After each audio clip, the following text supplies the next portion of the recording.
দশম শ্রেণীর নির্বাচনী পরীক্ষা শেষ। সাধারণত গ্রামের স্কুলগুলোতে এরপর স্কুল বন্ধ থাকে। কিন্তু রিমির স্কুল ব্যতিক্রম। এই স্কুলে রোজকার মতো নিয়ম মাফিক স্কুলে আসতে তো হয়ই, সপ্তাহে ৩ দিন এক্সট্রা ক্লাসও করতে হয়। রিমি আর্টসের স্টুডেন্ট হওয়ায় তার এক্সট্রা ক্লাস ৩ দিন। তবে পাপড়ির প্রতিদিনই বাড়তি ক্লাস করতে হয়। এই সময়টাতে রিমি নিজের মতো ঘুরে বেড়ায়, কখনো ক্যাম্পাসে, কখনো বা আশেপাশের রাস্তায়। পাপড়ির ছুটি হলে দুজন একসাথে বাসায় যায়। আজও পাপড়ির এক্সট্রা ক্লাস আছে, তাই রিমি এদিক সেদিক ঘুরে বেড়াচ্ছে। ক্যাম্পাসে ঘুরে বিরক্ত হয়ে এবার সে রাস্তায় বের হলো। ব্যস্ত সড়কের এক পাশ দিয়ে হাঁটতে হাঁটতে রিমি লক্ষ্য করলো একটি লোক ভ্যানে করে ফুলের গাছ বিক্রি করছে। রিমি সেদিকে এগিয়ে গেল। গাছ তার ভীষণ প্রিয়। সে এক এক করে সব গাছে চোখ বুলালো। বেনে থাকা অধিকাংশ গাছই বাসার সামনে অথবা ছাদে রয়েছে, তবে হলুদ রঙের গোলাপ গাছ নেই। রিমি যখন খালার বাসায় আসলো, তখন প্রায় প্রথমে বাগান ঘুরে দেখেছে, তারপর সম্পূর্ণ বাসা। বাগান ঘুরে দেখে হলুদ রঙের গোলাপ গাছ দেখতে না পেয়ে রিমির মন খারাপ হয়েছিল।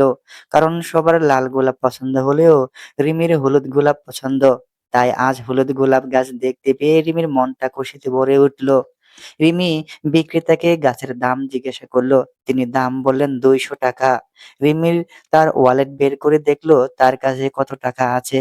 খেয়াল করলো তার কাছে ১৬০ টাকা আছে, যা সে টিফিনের টাকা থেকে জমিয়েছে। রিমির মুখটা মলিন হয়ে গেল। রিমি লোকটির সাথে অনেক দরদাম করলো, কিন্তু কাজের কাজ কিছুই হলো না। লোকটি ২০০-র কমে দেবে না। বড়জোর ১০ টাকা কমাতে রাজি, এর বেশি নয়। রিমি নিরাশ হয়ে গাছটির দিকে একদৃষ্টিতে তাকিয়ে রইল।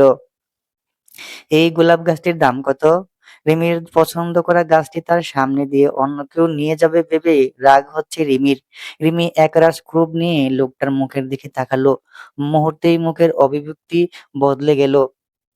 তার চোখে মুখে এবার বিস্ময় প্রকাশ পেল। আপনি? সাকিন মৃদু হেসে জবাব দিল, হ্যাঁ আমি।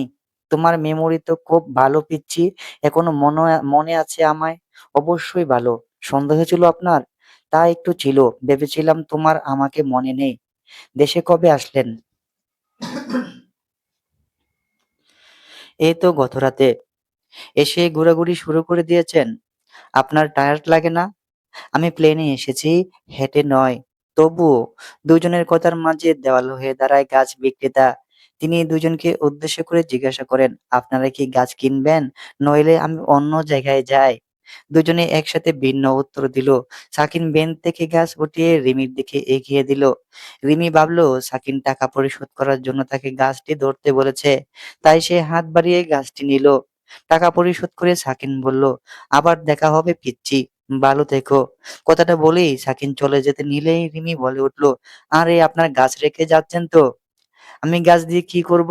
তাহলে কিনেছেন কেন? যার জন্য কিনেছি তার হাতেই তো আছে। আমার জন্য কিনেছেন? হ্যাঁ। কেন?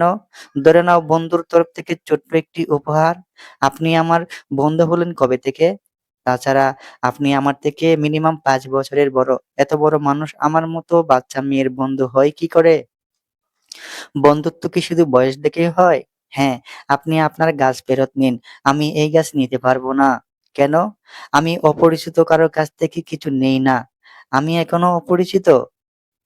রিমি জবাব দিল না। সাকিন দীর্ঘশ্বাস ফেলে বলল, ঠিক আছে, ধরে নাও মিনির দেখাশোনা করার জন্য ধন্যবাদ স্বরূপ উপহার। মিনি তো আপনার বিড়াল না, তাহলে কিসের জন্য ধন্যবাদ? উফ, তুমি বড্ড বেশি প্রশ্ন করো। তুমি গাছটি নিতে চাও না তো? রিমি মাথা নাড়ালো। ঠিক আছে, ফেলে দাও বলেই সাকিন হাঁটতে শুরু করলো। রিমি কয়েক সেকেন্ড কিছু একটা ভাবলো, তারপর দৌড়ে গিয়ে সাকিনের সামনে তালে হাত তালে হাঁটতে লাগলো। আচ্ছা, আমি গাছটা নিচ্ছি। শুনে আমি ধন্য হলাম। তবে আমি এমনি এমনি নিতে পারবো না। আপনি বরং নানা পরশু এই সময়ে আমার স্কুলের সামনে আসুন। আমি আপনার টাকাটা ফেরত দিয়ে দিব। সাকিন এবার হাঁটা থামালো। রিমির দিকে তাকিয়ে বলল, আমার টাকা চাই না। তার পরিবর্তে অন্য কিছু চাই। কি? মিনিকে ২ দিনের জন্য আমায় দিবে? আচ্ছা, আমি পরশু নিয়ে আসবো। ঠিক আছে। এই রে, পাপড়ির ছুটি হয়ে গেছে। আমি আসি। উপহারের জন্য ধন্যবাদ। ঘড়ির কাঁটায় চোখ পড়তেই রিমি তাড়াহুড়ো করে স্কুলের দিকে হাঁটা শুরু করলো। গাছ নিয়ে বাসায় ফিরতেই প্রথমে মুখোমুখি হতে হলো প্রিয়লের। রিমিকে দেখে প্রিয়ল এগিয়ে আসলো। আমাদের বাগানে কি গাছ কম আছে যে বাগান ভর্তি আরো গাছ কিনে এনেছিস? হলুদ গোলাপ তো নেই।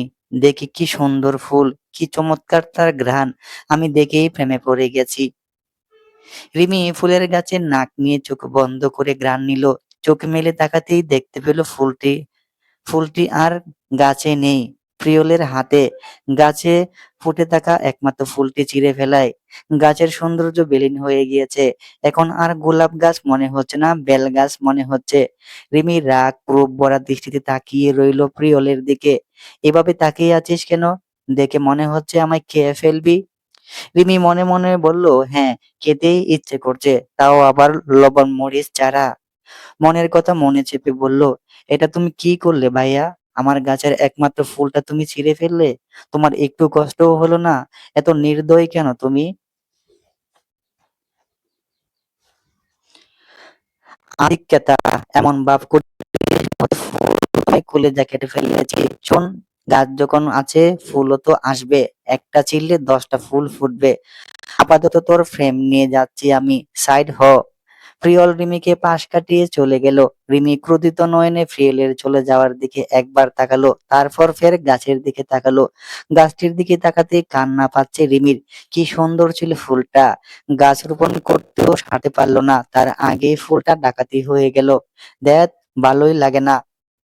তোমার ভাই এমন কেন? জানি না, ইদানিং ভাইয়ার বাচ্চামি বেড়েছে। ভাইয়া তো এমন ছিল না। জিন টিন বর করেছে। এসব আর বলো না, তোমার মা শুনলে বলবে আমি তোমার ভাইয়ের উপর কালো জাদু করেছি। সত্যিই করিনি তো? তোমারও তাই মনে হয়? পাপড়ি হেসে বলল, আরে মজা করেছিলাম, সিরিয়াসলি নিও না।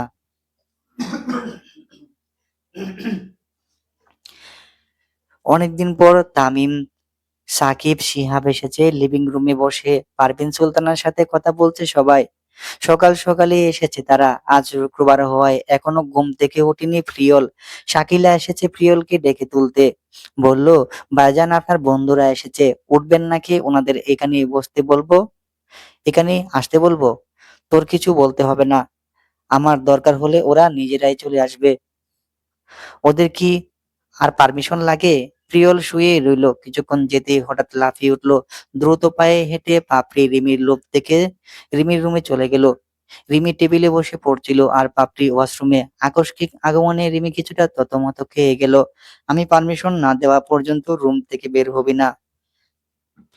কোনো দরকার হলে শাকিলাকে বলবি, ও দেখে নিবে। কেন? না মানে না, পাল্টা কোশ্চেন করবি না, ঠিক আছে? প্রিয়ল ফ্রেশ হয়ে নিচে নামলো। প্রিয়লকে দেখে শিহাব বলল, আমরা তো ভেবেছিলাম আজকে উঠবিই না। কতবার কল করেছি দেখেছিস? মোবাইল সাইলেন্ট মোডে। প্রিয়ল সোফায় গা এলিয়ে দিল। তার ঘুমের রেশ এখনো কাটেনি। তোরা সবাই খাওয়া দাওয়া করেছিস? হ্যাঁ, আমরা সবাই খেয়ে এসেছি। হঠাৎ আমার বাসায় কি মনে করে? একটা গুড নিউজ আছে। কি? সাকিবের বিয়ে ঠিক হয়ে গিয়েছে। গ্রেট। বিয়ে এই মাসের 20 তারিখ। তোদের সপরিবারে দাওয়াত। আন্টি আঙ্কেলের সাথে আমার কথা হয়েছে, তুই কিন্তু আগেই যাবি। চেষ্টা করব। চেষ্টা করলে তো হবে না, তোর যেতেই হবে। ঠিক আছে। তামিম বলল, পাপড়ি রিমি কোথায়? ওদের দেখছি না যে। ওদের দিয়ে তোর কি কাজ? ওরা ঘুমোচ্ছে। ওদেরকে তোর সাথে নিয়ে যাস। আন্টি আঙ্কেলরা না হয় পরে আসলো, ওদের পড়ার প্রেশার অনেক, ওরা যেতে পারবে না। গেলেও মা বাবা যখন যায় তখন।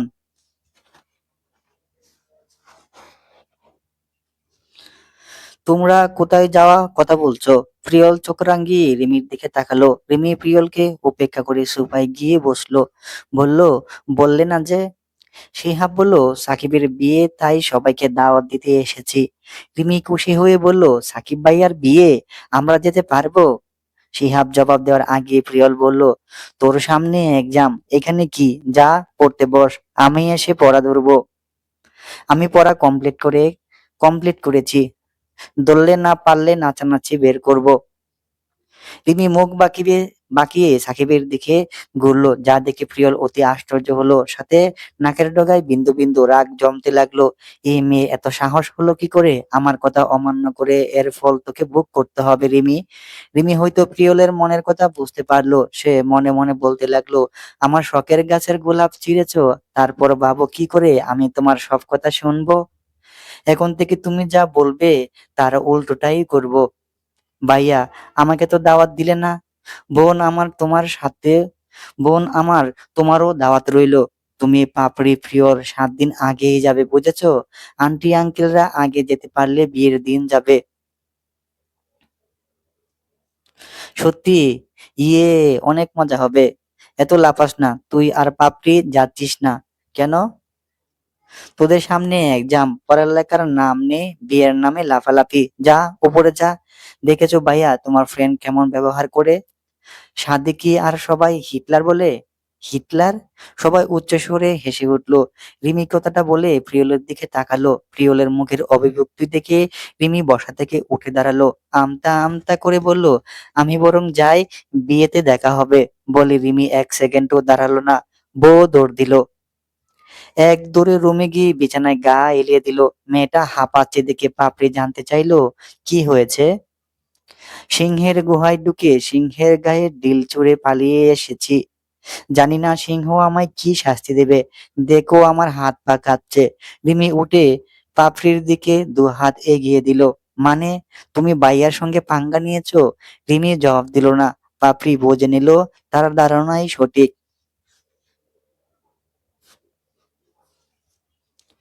রিমি, তোর এত সাহস হলো কি করে? যেচে কেউ মৌমাছির ডাকে ডিল চুড়ে, ভাইয়া তোমাকে ছাড়বে না দেখো।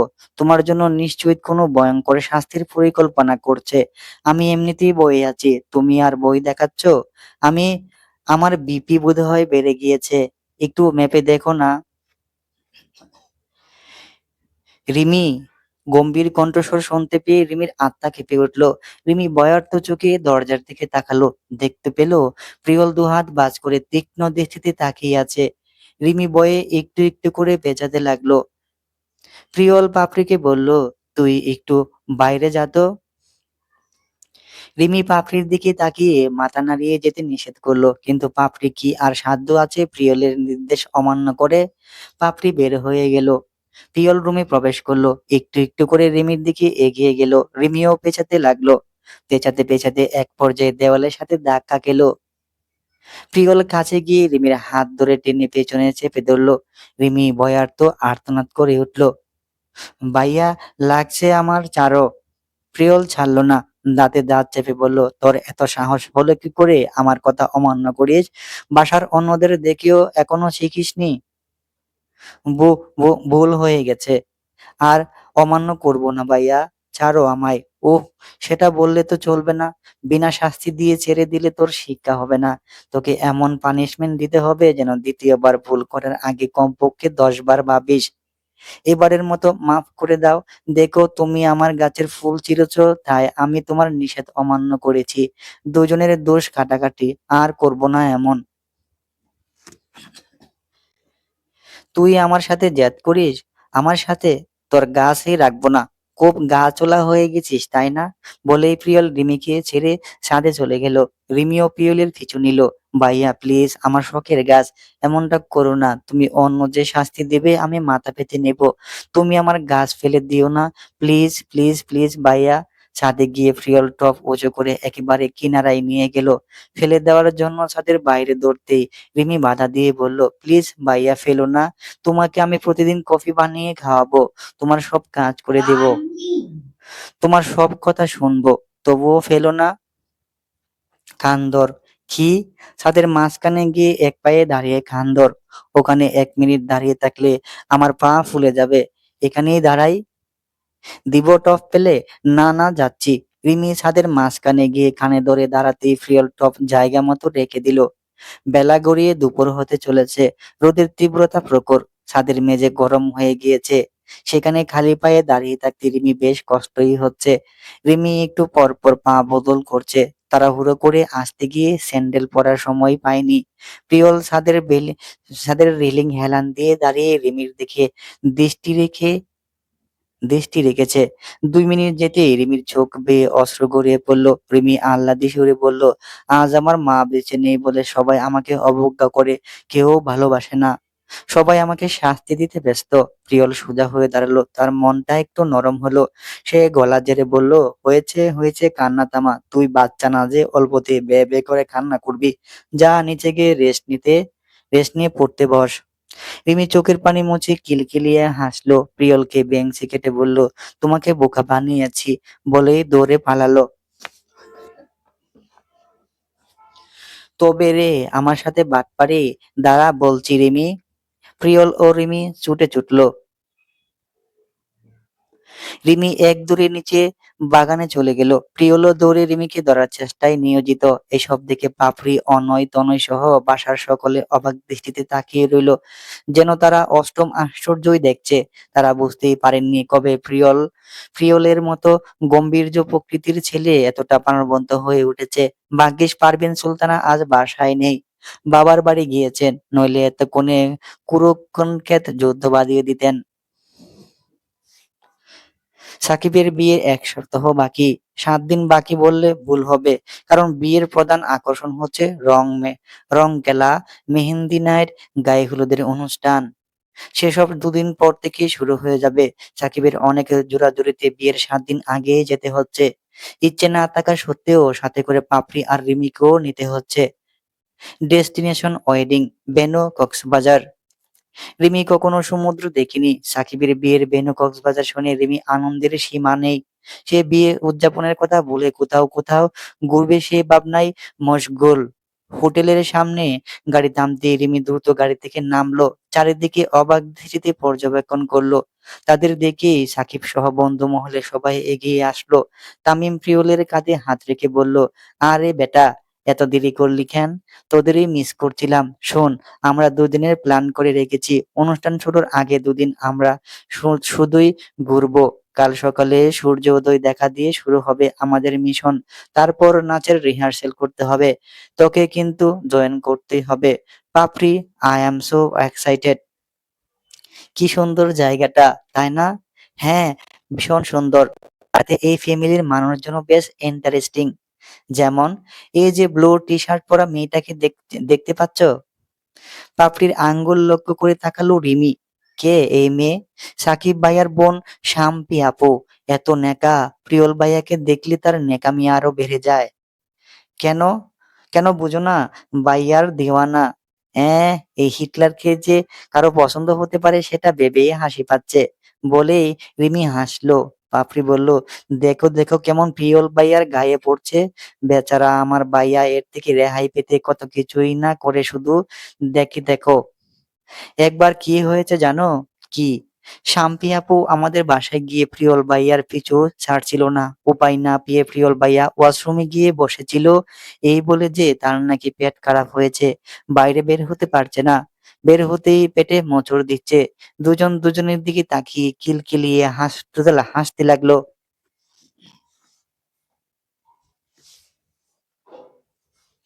রিমি, দুজন হাসি থামিয়ে পেছনে ফিরে তাকালো। সাকিন সাকিন অবাক দৃষ্টিতে তাকিয়ে আছে। রিমিও বেশ অবাক হয়েছে। সে সাকিনের দিকে এগিয়ে বলল, আপনি এখানে কি করছেন? রিমি, আমি ভেতরে যাচ্ছি, তুমি কথা শেষ করে তাড়াতাড়ি চলে এসো। রিমি মাথা নাড়িয়ে ফের সাকিনের উপর দৃষ্টি ফেললো। সাকিন স্বভাবগত হেসে বলল, সাকিব আমার মামাতো ভাই, ওর বিয়ে অ্যাটেন্ড করতে এসেছি। তুমি কি করে? আই মিন, সাকিবের রিলেটিভ হলে তো অনেক আগে আমাদের পরিচয় হতো। সাকিব ভাইয়ার বন্ধু প্রিয়ল ভাইয়ার সাথে এসেছি। ও আচ্ছা, প্রিয়লের বোন তুমি? না না, প্রিয়ল ভাইয়ার কাকাতো ভাইয়ের খালাতো বোন। ভাইয়াদের বাসায় থেকেই পড়াশোনা করি। কাকাতো ভাইয়ের বোন তো নিজের বোনের মতোই। রিমিকে সাকিনের সাথে অনেকক্ষণ ধরে কথা বলতে দেখে প্রিয়ল এগিয়ে আসলো। সাকিনের সাথে হাত মিলিয়ে বলল, দেশে কবে আসলে? এই তো কদিন হলো। আছো কতদিন? ঠিক বলতে পারছি না। আচ্ছা, পরে আবার কথা হবে। ফ্রেশ হয়ে আসি। রিমি, তুই চল আমার সাথে। তুমি যাও, আমি আসছি। প্রিয়ল চোখ রাঙিয়ে বলল, তোর সাথে ইম্পর্টেন্ট কথা আছে, এক্ষুনি যেতে হবে। রিমি হ্যাঁ না কিছু বলার সুযোগই পেল না। তার আগেই প্রিয়ল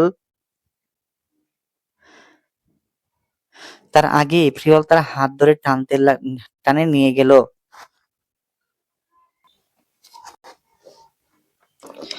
লিফটের দরজা খুলতেই প্রিয়ল রিমিকে ধাক্কা দিয়ে ভেতরে পাঠালো। নিজের লিফটের ভেতরে প্রবেশ করে বাটন চেপে রিমির দিকে ক্রোধিত নয়নে তাকিয়ে বলল, সাকিনের সাথে হেসে হেসে এত কি কথা বলছিলি? যাই বলে তোমার কি? আমি কি তোমাকে জিজ্ঞাসা করেছি শাম্পি আপুর গায়ে পড়ে তোমাকে কি কি বলেছে? তুই আমার সাথে তর্ক করছিস? তোর সাহস দেখে আমি অবাক হচ্ছি। এখানে এসে তোর সাহস আরো বেড়ে গেছি, তাই না? ভেবেছিস এখানে তোকে কিছু বলতে পারবো না, শাস্তি দিতে পারবো না? তুই আমায় চিনিস না রিমি। আমার মাথা গরম করাস না। তোর কোনো আইডিয়া নেই আমি রেগে গেলে কি কি করতে পারি। তুমি তো পাপড়ির সাথে এমন করো না, আমার সাথে সবসময় খারাপ ব্যবহার করো। আমি তোমাদের বাড়ির আমি তোমার বাড়ির আশ্রিতা বলে? তোর ইমোশনাল ডায়লগে আমি বলবো না রিমি, এই নাটক আর করিস না। আমি কোনো নাটক করছি না। আমি সাকিন ভাইয়াকে আগে থেকে চিনি, তাই কথা বলেছি। এত দোষের কি দেখছি না? কিভাবে চিনিস? সে লম্বা কাহিনী। আমার সময় আছে। লিফটের দরজা খুলে গেল। লিফটের দরজা খুলতেই শাম্পির দেখা পাওয়া গেল। প্রিয়লকে দেখে শাম্পির ন্যাকামি শুরু হয়ে গেল। লিফটের ভিতর ঢুকে প্রিয়লের হাত জড়িয়ে ধরে আহ্লাদে সুরে বলল, তুমি আবার আমাকে ফেলে চলে এসেছো? আমি তোমাকে কোথায় কোথায় খুঁজে বেড়াচ্ছি। তুমি কিন্তু সবসময় আমার সাথে সাথে থাকবে। শাম্পির লিফটে ঢুকে সেই সুযোগে রিমি বাইরে বের হয়ে গেল। প্রিয়ল শাম্পিকে নিজের থেকে ছাড়াবার চেষ্টা করতেই শাম্পি তাকে আরো শক্ত করে চেপে ধরেছে। এরই মধ্যে লিফটের দরজা বন্ধ হয়ে গেল। রিমি যেন হাঁপ ছেড়ে বাঁচলো। সে দ্রুত সে স্থান থেকে প্রস্থান করলো।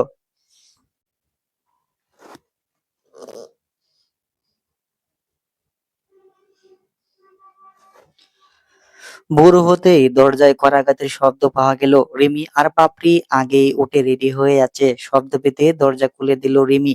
প্রিয়ল দাঁড়িয়ে আছে। নিচে চল, সবাই আমাদের জন্যই অপেক্ষা করছে। চলো, তোরা দুজন সবসময় আমার সাথে সাথেই থাকবি, কেউ ডাকলেও যাবি না, মনে থাকবে? স্পেশালি রিমি তুই। রিমি বিড়বিড় করে বলল, আমাদেরকে ডাকবে, তোমাকে ডেকে সারতে পারবে না। কিছু বললি? রিমি মেকি হেসে বলল, না না কিছু না। যেন সমুদ্রের অতই জলের মধ্য থেকে একটু একটু সূর্য উঁকি দিচ্ছে। সূর্যের মিষ্টি আভা ছড়িয়ে পড়েছে চারিদিকে। রিমি প্রাণ ভরে দেখছে সে দৃশ্য, কিন্তু তাকে যে কেউ কেউ প্রাণ ভরে দেখছে সেই কথা কি রিমি জানে? প্রিয়লের গোর কাটলো শাম্পির ডাকে। সে টানতে টানতে প্রিয়লকে দূরে সরিয়ে নিল। মোবাইলে বের করে প্রিয়লের সাথে ছবি তোলার ব্যস্ত হয়ে বলল। সেই সুযোগে সাকিন রিমির পাশে এসে দাঁড়ালো। সূর্যের লাল আভা রিমির উপর পড়ে উজ্জ্বলতা শতভাগ বাড়িয়ে তুলেছে। চাইলেও সাকিন চোখ ফেরাতে পারছে না। সে হয়তো ভুলে গেছে সে রিমি নয়, সূর্যকে দেখতে বেঁচে এসেছে। আদৌ কি সূর্য সূর্যোদয় দেখতে এখানে আসা হয়েছে সাকিনের? মৃদু শীতল হাওয়ায় রিমির চুল বারবার মুখখানা ডেকে দিচ্ছে। রিমি বিরক্ত না হলেও সাকিন বেশ বিরক্ত বোধ করছে। তার ইচ্ছে করছে হাত বাড়িয়ে মুখের উপর আছড়ে পড়া অবাধ্য চুলগুলোকে সরিয়ে দিতে। মিয়াও। মিনির ডাক শুনে রিমি পাশে ফিরে তাকাতেই চমকে উঠলো। তার পাশে প্রিয়ল নয়, সাকিন দাঁড়িয়ে। একটু দূরে তাকাতেই দেখতে পেল প্রিয়ল শাম্পির সাথে পিকচার তুলছে। মিনিকেও নিয়ে এসেছেন? হ্যাঁ, ভাবলাম রিমি আর মিনি একসাথে থাকলে সূর্যোদয় দেখার আনন্দ দ্বিগুণ হবে। খুব ভালো করেছেন। আমি মিনিকে ভীষণ মিস করেছি। রিমি মিনিকে কোলে তুলে নিয়ে মিনির সাথে কথা বলতে লাগলো। প্রিয়ল রিমি আর সাকিনকে লক্ষ্য করলো। দুজন মিনির সাথে খুনসুটি করছে, যা দেখে প্রিয়ল ভিতরে ভিতরে জ্বলে পুড়ে মরছে। প্রিয়ল শাম্পিকে দূরে ঠেলে বলল, অনেক পিকচার তুলেছো, এবার আমায় যেতে দাও। রিমি পাপড়ি একা আছে। প্রিয়ল ভাইয়া তুমিও না? সবাই তো আছে, ওই দেখো সাকিন ভাইয়াও আছে। সাকিন ভাইয়া থাকতে এত চিন্তা কেন করছো? সাকিন ভাইয়া দায়িত্বশীল মানুষ, ভাইয়া থাকতে ওদের কোনো চিন্তা করতে হবে না। প্রিয়ল বিড়বিড় করে বলল, সাকিন থাকাটাই তো চিন্তার বিষয়। দেখ রিমি আর সাকিন ভাইয়া দুজনকে একসাথে কি সুন্দর লাগছে। মনে হচ্ছে দুজন কাপল, হ্যাপি বিল্লি ফ্যামিলি। আমার কি মনে হয় জানো, সাকিন ভাইয়া রিমিকে পছন্দ করে। ওদের একটু একা সময় কাটাতে দাও। অসম্ভব। প্রিয়ল ক্ষিপ্ত গতিতে রিমির দিকে এগিয়ে গেল। শাম্পি প্রিয়লের চলে যাওয়ার দিকে তাকিয়ে বলল, ভাইয়া আবার কি হলো? প্রিয়ল রিমির কাছে গিয়ে গম্ভীর কণ্ঠে বলল, এটা মিনি না? হ্যাঁ। তুমি মিনিকে সাথে এনে তুই মিনিকে সাথে এনেছিস? আমাকে বলিসনি কেন? আমি কেন সাথে আনবো? মিনি তো সাকিন ভাইয়ার কাছে ছিল। মানে? মিনি সাকিনের কাছে গেল কিভাবে? মিনি কিছু বলবে, রিমি কিছু বলবে তার আগেই সাকিন জবাব দিল, সে অনেক কাহিনী। মিনি তো আমার আর রিমির সাক্ষাতের কারণ। প্রিয়লার মাথায় কিছুই ঢুকলো না। সাকিন এবার মিনিকে পাওয়া থেকে শুরু করে গোলাপ কিনে দেওয়া পর্যন্ত সব ঘটনা খুলে বলল। তারপরে হেসে বলল, প্রিয়ল, তোমার বোন বড্ড একরোখা, তবে ভীষণ মিষ্টিও বটে। প্রিয়ল রুক্ষ কণ্ঠে বলল, কিসের বোন? কার বোন? আমার একটাই বোন, এই যে পাপড়ি। পাপড়িকে টেনে সামনে এনে, আর কোনো বন্টন নেই। রিমি, পাপড়ি, হোস্টেলে চল। সূর্য উপরে উঠে গেছে, আর কিছু দেখার নেই। আর একটু তাকি ভাইয়া। রিমি আবদার করলো, কিন্তু প্রিয়ল শোনালো না। উল্টো জাজালো কণ্ঠে বলল, আর একটা কথা বললে সমুদ্রের মাঝে নিয়ে ফেলে দেব। মিনিকে দিয়ে চল আমার সাথে। প্রিয়ল, কি হয়েছে? হঠাৎ করে এমন বিহেভ করছো কেন? কিছু হয়নি, তুমি সমুদ্র বিলাস করো। তোমার ইম্পর্টেন্ট কথা আছে, আমার ইম্পর্টেন্ট কথা আছে ওদের সাথে। প্রিয়ল বাপরি আর রিমিকে নিয়ে হোস্টেলে ফিরে গেল। পাপড়িকে রুমে যেতে বলে রিমিকে নিয়ে করিডোরের এক কোনায় ফাঁকা স্থানে নিয়ে গেল। রিমিকে দাঁড় করিয়ে নিজে পায়চারি করতে লাগলো, আমাকে এখানে আনলেন কেন? প্রিয়ল রিমির দু কাঁধে হাত রেখে দেওয়ালে চেপে ধরে বলল, তুই আমাদের পিঠ তুই আমাদের পিঠ পিছে এসব করে বেড়াচ্ছিস? কাকিমা জানে? লাগছে আমার, ছাড়ো। সাকিনের সাথে তোর কি চক্কর চলছে সত্যি করে বল। সাকিন ভাইয়া তো সব বলেই দিয়েছে। যার ছাড়ো আমায়। হলুদ গোলাপ গাছ তাহলে সাকিন কিনে দিয়েছে? সেজন্যই গোলাপ গাছের প্রতি এত দরদ? সেজন্যই সেজন্যই আমি ফুল চিরায় তোর এত খারাপ লেগেছে? আমার পছন্দের গাছ সেজন্য। সত্যি করে বল রিমি, তুই সাকিনের প্রেমে পড়িসনি তো? তোদের দুজনের মধ্যে কি কিছু চলছে? কি সব বলছো তুমি? আমি কখনো এসব ভাবিও না। আর আর যদি কিছু চলেও থাকে তাতে তোমার কি? আমি তো তোমার কেউ নয়। তোমার তো খারাপ লাগার কথা নয়। প্রিয়ল রিমিকে ছেড়ে দিয়ে বলল, তুই আমাদের বাসার দায়িত্ব। তোর সাথে এখন আমার বাসার নাম জড়িয়ে আছে। তুই উল্টোপাল্টা কিছু করলে সেটার দায়ভার আমাদেরই বহন করতে হবে। তাই তোকে সাবধান করছি, তুই সাকিন থেকে দূরে থাকবি। আমি যেন তোকে সাকিনের আশেপাশেও না দেখি। আমি আশেপাশে যাব না, কিন্তু সাকিন ভাইয়া আমার আশেপাশে আসলে তখন? তাছাড়া ভাইয়া তোমার মতো নয়, উনি কখনো আমার সাথে খারাপ ব্যবহার করেনি। আমি তোমার থেকে সাকিন ভাইয়ার সাথে বেশি কমফোর্টেবল। বিনা কারণে ওনাকে কিভাবে বলবো আমার আশেপাশে না আসতে? উনি কিনা উনি কিনা কি ভাববেন? বাহ! বাহ! বাহ! উনি কি না কি ভাববেন আমার থেকে বেশি উনার সাথে কমফোর্টেবল। তোর সাহস কিভাবে হচ্ছে আমার সামনে দাঁড়িয়ে এসব কথা বলার? গোলাপ গাছ, তাই না? স্মৃতিচারণ করতে দিয়েছে। বাসায় গিয়ে ওই গাছ আগে ফেলবো। আর তোর খুব বার বেড়েছে, সেটাও কমানোর ব্যবস্থা করব। ভালোই বলছি, সময় থাকতে সাবধান হয়ে যা। সাকিনের থেকে দূরে থাকবি। কিভাবে এড়িয়ে চলবি সেটা তোর ব্যাপার। আমি যদি ওর আশেপাশে আর তোকে দেখি, তোর একদিন কি আমার একদিন, মাথায় থাকে যেন। রাতে সাকিব আর নিহার মেহেন্দি নাইট। সবাই নাচ গানের রিহার্সেল করছে। হাতে সময় বেশি নেই। সবকিছু পারফেক্ট হওয়া চাই। প্রিয়ল না চাইলেও সবার জোরাজুরিতে নাচে অংশ নিতে রাজি হয়েছে তার পার্টনার শাম্পি। এমনিতেই সুযোগ পেলেই প্রিয়লের গায়ে ঢলে পড়ে এখন তো তার পার্টনারই। রিহার্সালের নামে বারবার প্রিয়লের উপর গিয়ে পড়ছে। প্রিয়ল এতে বিরক্ত বোধ করছে। বারবার সতর্ক করা সত্ত্বেও শাম্মীকে থামাতে পারছে না। প্রিয়ল বিরক্তি নিয়ে সাকিবের কাছে গিয়ে বলল, তোর বোনকে সামলা, নয়তো আমার পার্টনার চেঞ্জ করে দে। আমি আর সহ্য করতে পারছি না। কখন যে তোর বোনের কানের নিচে কয়েকটা বসিয়ে দিব ঠিক নেই। দোস্ত, এমন করিস না, নইলে আমার বিয়ে ভেস্তে যাবে। আমার বিয়েটা শেষ হোক, তারপর যা ইচ্ছা করিস। আমি শাম্মীকে বুঝিয়ে দিচ্ছি। রাগ করিস না দোস্ত, তুই তো জানিস ও তোকে কতটা পছন্দ করে। তোর জন্য পাগল।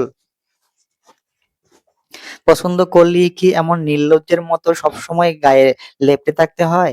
পাগলামির একটা সীমা থাকে না সাকিব? আশেপাশে মানুষজন কত নজরে তাকিয়ে আছে খেয়াল করেছিস? আমার তো ভীষণ লজ্জা লাগছে। তোর বোনের বা তোর ফ্যামিলির কারোর লাগছে না? I am sorry. আমার এভাবে কথা বলা ঠিক হচ্ছে না। হাজার হোক তোর বোন তো বোন। হাজার হোক তোর তো বোন। বাট তুই নিজেই একটু ভাব বিষয়টা। আচ্ছা আমি শাম্মীকে বুঝিয়ে দিচ্ছি। তুই প্লিজ পার্টনার চেঞ্জ করিস না। তুই তো চিনিস শাম্মীকে। ও যেটা চায় সেটা না পেলে বা ওর মন মতো সবকিছু না হলে দুনিয়া উল্টে ফেলে। বাসার সবাই আদরে আদরে বাদর বানিয়ে ফেলেছে। এখন কিচ্ছু করার নেই। ওর মাথা গরম হলে কি না কি কাণ্ড ঘটিয়ে ফেলবে সে আর এক বিপদ। আমার বিয়েটা শান্তিতে হতে দে ভাই। ২-৪ দিন একটু সহ্য কর প্লিজ। ঠিক আছে, তোর বোনকে বল ভদ্র মেয়ের মতো বিহেভ করতে। এমন পাগলামি আমি সহ্য করব না। কুল, কুল বলে দিচ্ছি আমি। সাকিব সাম্মীর কাছে গিয়ে ওকে বুঝিয়ে দিল। তারপর প্রিয়লকে ডাকলো। প্রিয়ল ফের রিহার্সেলে মন দিল। রিমি পাপড়ি দর্শক সারিতে বসে সবার রিহার্সাল দেখছে। সবাই হাসি ঠাট্টা করে আনন্দের সহিত নাচ শিখছে। তারও ইচ্ছে করছে সবার সাথে অংশগ্রহণ করতে। কিন্তু তার পার্টনার তো নেই। প্রিয়ল তাকে অনেকটা একঘরে করে রেখেছে। কারোর সাথেই তেমন মিশতে দিচ্ছে না। নিতা কানম কাছে না তাকায়। এখন প্রিয়লই রিমির গার্ডিয়ান। তাই প্রিয়লের সব কথা তাকে মুখ বুজে মেনে নিতে হচ্ছে। রিমি একরাশ তিক্ততা ভরা নয়নে প্রিয়লের দিকে তাকালো। প্রিয়ল শাম্মীর সাথে নাচের রিহার্সেল করছে, যা রিমির রাগ বাড়িয়ে তুলছে। মনে মনে মনে মনে কতই না গালি দিচ্ছে প্রিয়লকে। নিজে শাম্মী আপুর সাথে ডলাডলি করছে, আর আমি কারোর সাথে কথা বললেই দোষ হয়ে যায়। হিটলার কোথাকার। রিমির মনের কথা হয়তো সাকিন বুঝতে পারলো। সে রিমির কানের কাছে মুখ নিয়ে ফিসফিসিয়ে বলল, প্রিয়লকে বকছো তুমি? রিমি চমকে সাকিনের দিকে তাকালো। আপনি আপনি কখন আসলেন? সাকিন হেসে বলল, যখন তুমি প্রিয়লকে বকছিলে। আপনি কি মানুষ? মানুষের মন পড়তে পারেন? হুম, সবার নয়, শুধু তোমার মন পড়তে পারি। রিমি ভ্রু কুঁচকে তাকিয়ে রইল। সাকিন শব্দ করে হেসে বলল, জাস্ট কিডিং। সাকিন রিমির দিকে আর একটু ঝুঁকে রিমির মায়াবী চোখে ডুব দিয়ে বলল, তোমার চোখ না বলা কথা বলে দেয়। সাকিন কাছাকাছি চলে আসায় রিমি কিছুটা ইতস্তত বোধ করলো। হঠাৎই তার মনে পড়ে গেল প্রিয়লের সতর্কবার্তা। রিমি তৎক্ষণাৎ উঠে দাঁড়ালো। সাকিনের দিকে না তাকিয়ে বলল, আপনি রিহার্সাল দেখুন, আমি আসি। রিমি সেখান থেকে প্রস্থান করলো। সাকিন একবার প্রিয়লের দিকে তাকিয়ে রিমির পিছু নিল। দ্রুত হেঁটে রিমির সমকক্ষে আসলো। রিমি হাঁটা থামালো। সাকিনের দিকে তাকিয়ে বলল, আপনি আমার পিছু পিছু আসছেন কেন? ইচ্ছে হলো তাই। ইচ্ছে হলেই সব করতে নেই। প্রিয়ল তোমাকে কিছু বলেছে? না তো।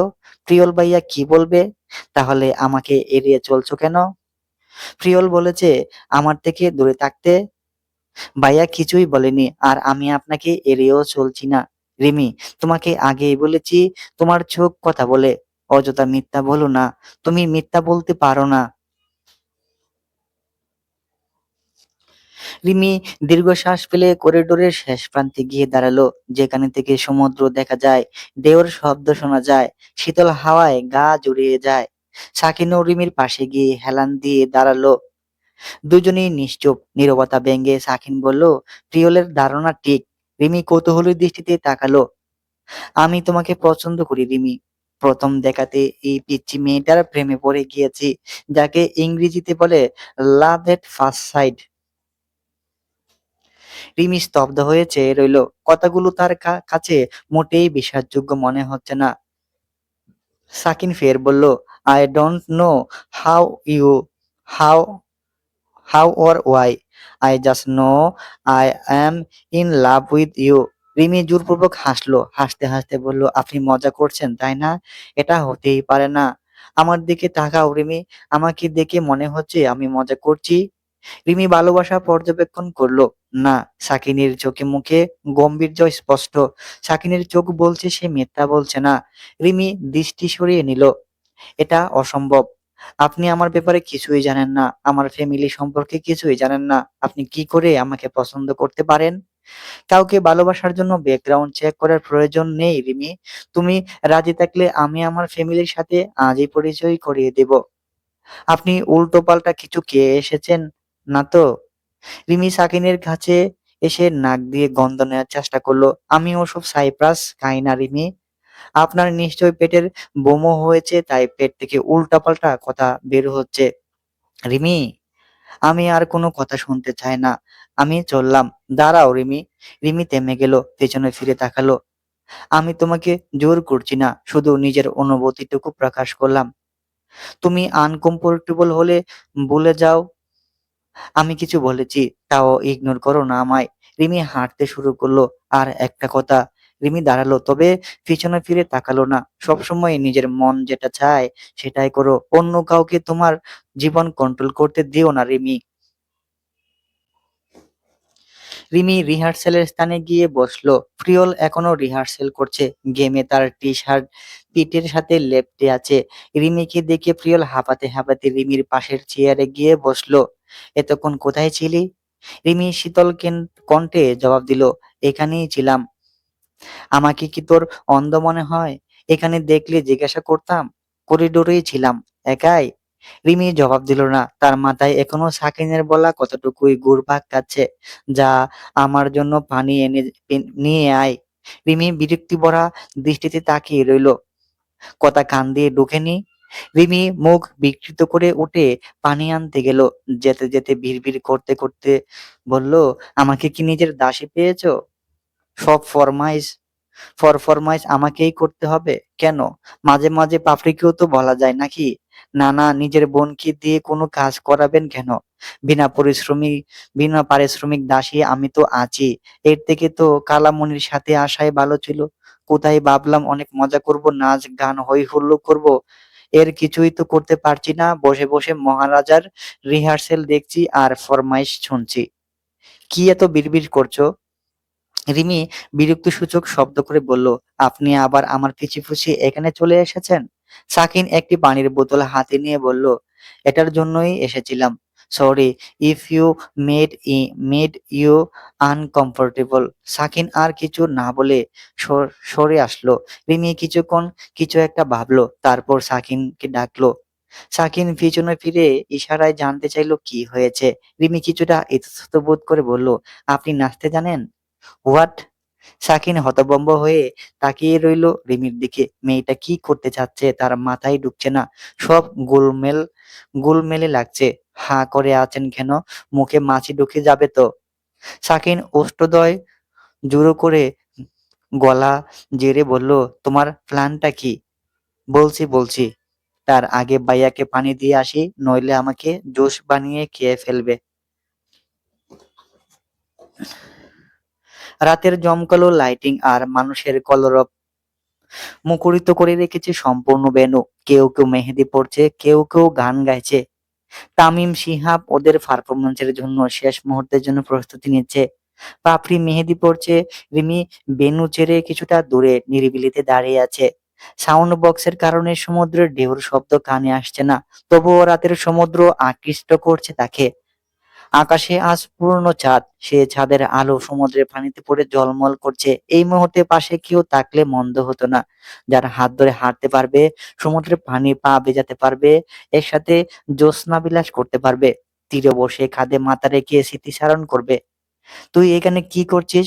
প্রিয়লের আকস্মিক আগমন চমকে উঠল রিমি। গায়ে তুতো দিয়ে বলল, তোমার ভুতুড়ে আগমনের ভয় পেয়েছি। শব্দ করে আসতে পারো না? এত সাউন্ড তো এত সাউন্ডেও তোর আরো সাউন্ড লাগবে? হ্যাঁ লাগবে। এত রাতে অপরিচিত স্থানে একা একা দাঁড়িয়ে থাকতে ভয় লাগে না? আমার আগমনে ভয় লাগে? আমার ভয়ের কারণ তো তুমি। তাই তুমি দূরে থাকলে আমার ভয়ও দূরে থাকে। বাজে কথা না বলে বেনুতে চল।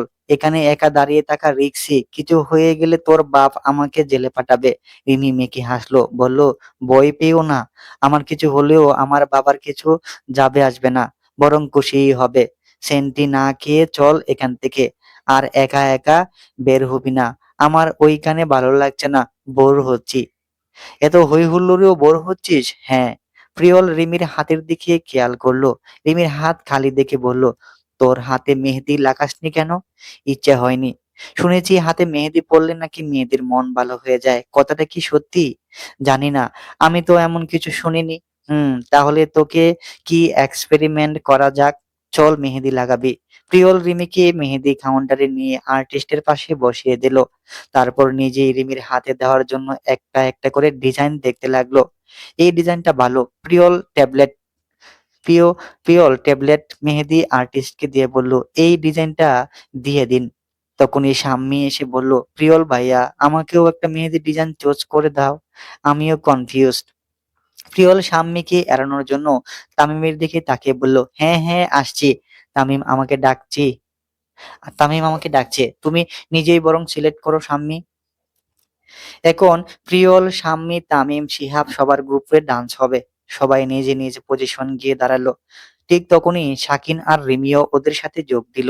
ওদের দেখে সবাই বেশ অবাকই হলো। তবে প্রিয়লের চোখ মুখ অন্য কথা বলছে। সে কঠোর দৃষ্টি ফেলে রিমির দিকে তাকিয়ে আছে। কিন্তু রিমি সেই দৃষ্টি উপেক্ষা করে সামনে তাকিয়ে রইলো, যেন প্রিয়লের সে চেনেই না।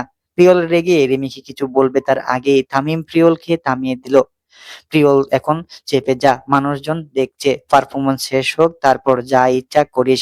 প্রিয়ল কিছু বলল না, তবে এমন দৃষ্টিতে তাকিয়ে রইলো যেন রিমি এখনই মন্ত্র পড়ে ভস্ম করে ফেলবে। পারফরমেন্স শেষ হতে প্রিয়ল এক সেকেন্ডও উপেক্ষা করলো না। রিমিকে টানতে টানতে হোস্টেলের ফাঁকা কক্ষে নিয়ে গেল। খুব পাকনা গজিয়েছে তাই না? এসেছিস পর থেকেই উড়ে বেড়াচ্ছিস, উড়তে আর পারছি কই? আমার ডানা তো রশি দিয়ে বেঁধেই রেখেছ, উড়তে না দিতেই রশি ধরে টানছো, আর আমি ছিটকে পড়ছি মাটিতে। তোর সাহস দেখে আমি অবাক হচ্ছি রিমি। তুই আমার সাথে তর্ক করছিস? আমার সাথে?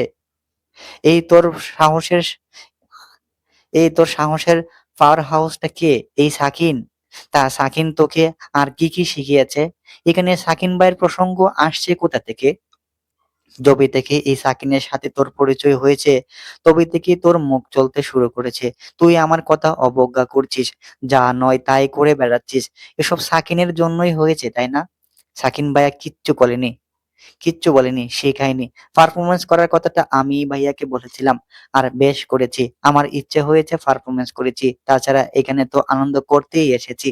তুমি নিজে নিচে নিচে গিয়ে আনন্দ করবে আর আমাদের একগিয়ে করে রাখবে, সেটা আমি মেনে নিতে পারবো না।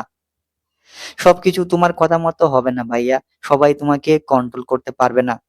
সবাইকে তুমি কন্ট্রোল করতে পারবে না, বিশেষ করে আমাকে। প্রিয়লের রাগ এবার চরম মাত্রায় বেড়ে গেল। রাগে প্রিয়লের চোখ লাল হয়ে উঠছে। প্রিয়লের হাত তালি দিতে দিতে বলল, বাহ বাহ বাহ, বড়লোক ছেলে পটাতে লেগে পড়েছিস তাই তো? আমি পাত্তা দেইনি বলে এবার সাকিনকে টার্গেট বানিয়েছিস? সাকিনের অনেক টাকা আছে, ওকে পটালে লাইফ সেট, তাই তো? প্রিয়ল ব্যঙ্গ করে হাসতে লাগলো। রিমি অশ্রুসিক্ত নয়নে প্রিয়লের দিকে তাকিয়ে রইল কিছুক্ষণ। ভাঙ্গা গলায় বলল, এসব কি বলছো তুমি? সাকিন আমি সাকিন ভাইয়াকে পটাতে চাচ্ছি, তুমি আমাকে এত নিচু ভাবো? তুমি ভাবতে বাধ্য তুই ভাবতে বাধ্য করছিস রিমি। তোকে হাজার বার বলেছি সাকিনের থেকে দূরে থাকবি, ওর আশেপাশে যাবি না, কিন্তু তুই কি করেছিস? বারণ করা সত্ত্বেও সেই সাকিনের সাথে সাথেই তোকে থাকতে হবে, সাকিনের সাথেই তোর নাচতে হবে, কেন রিমি? কেন? প্রিয়লের চিৎকারে রিমি কেঁপে উঠল। তার চোখ বেয়ে গড়িয়ে পড়ল নোনা জল। প্রিয়ল ফের বলল, তোর যদি এতই নাচতে ইচ্ছে করছে তবে আমাকে বলতে পারতি, আমি তোর পার্টনার হতাম। তুই কেন ওই সাকিনের কাছে গেলি কেন? জবাব দে রিমি। প্রিয়ল রাগে ফুঁসছে। একটি ষাঁড় রেগে গেলে যেমন শব্দ করে তার নিঃশ্বাসে একই রকম শব্দ শোনা যাচ্ছে। রিমি কান্না মিশ্রিত কণ্ঠে বলল, তুমি তো শাম্মী আপুকে নিয়েই ব্যস্ত ছিলে, আমি বললেই তুমি শুনতে? আমার আর পাপড়ির জন্য কোনো সময় আছে তোমার? এসেছো পর থেকেই তো শাম্মী আপুর সাথে লেপ্টে আছো। আমি কি কিছু বলেছি তোমাকে? বলিনি তো। তাহলে আমাকে কেন এত কথা শোনাচ্ছ? কোন অধিকারে? আমি তো তোমার কেউ নয়। তাছাড়া সাকিন ভাইয়ার সাথে যদি আমার কিছু থেকেও থাকে, তাতে তো তোমার কোনো অসুবিধা থাকার কথা নয়, বরং তুমি খুশি হওয়ার কথা। সাকিন ভাইয়ার সাথে যদি আমি দূরে চলে যাই, তাহলে আমাকে আর দেখতে হবে না, সহ্যও করতে হবে না। আমার জন্য তোমার রাগও বাড়বে না। রিমি কথা শেষ হতে না হতে প্রিয়ল রেগে রিমিকে দেওয়ালে চেপে ধরে বলল, গিয়ে দেখ তোর ঠ্যাং ভেঙে ফেলবো আমি। কেন? তুমি আর তোমার মা তো এটাই চাও। আমি যে বাসা থেকে চাই আমি যেন বাসা থেকে চলে যাই। আমি গেলেই বাসায় শান্তি ফিরবে। আমার জন্য রোজ, রোজ যেন অশান্তি সৃষ্টি হয় সেটা আর হবে না। আমি একবারও বলেছি চলে যেতে? আমি একবারও বলেছি তোকে সহ্য করতে পারি না? ব্যবহারে তো বুঝিয়ে দাও। প্রিয়ল রিমিকে ছেড়ে দেওয়ালে জোরে ঘুষি মারল। তারপর সোফায় গিয়ে মাথা হাত রেখে নিচু তাকিয়ে রইল। রিমি সেখানেই দাঁড়িয়ে নাক টানতে লাগলো। কিছুক্ষণ চুপ থেকে প্রিয়ল শীতল চাহনি ফেলে রিমির দিকে তাকালো। নরম গলায় বলল, কবে বুঝবি আমি তোকে ভালোবাসি? রিমি বিস্মিত নয়নে তাকিয়ে রইল প্রিয়লের দিকে। প্রিয়ল একটু থেমে বলল, যেদিন তোকে প্রথম দেখেছি সেদিনই আমার দুনিয়া থমকে গিয়েছিল রিমি।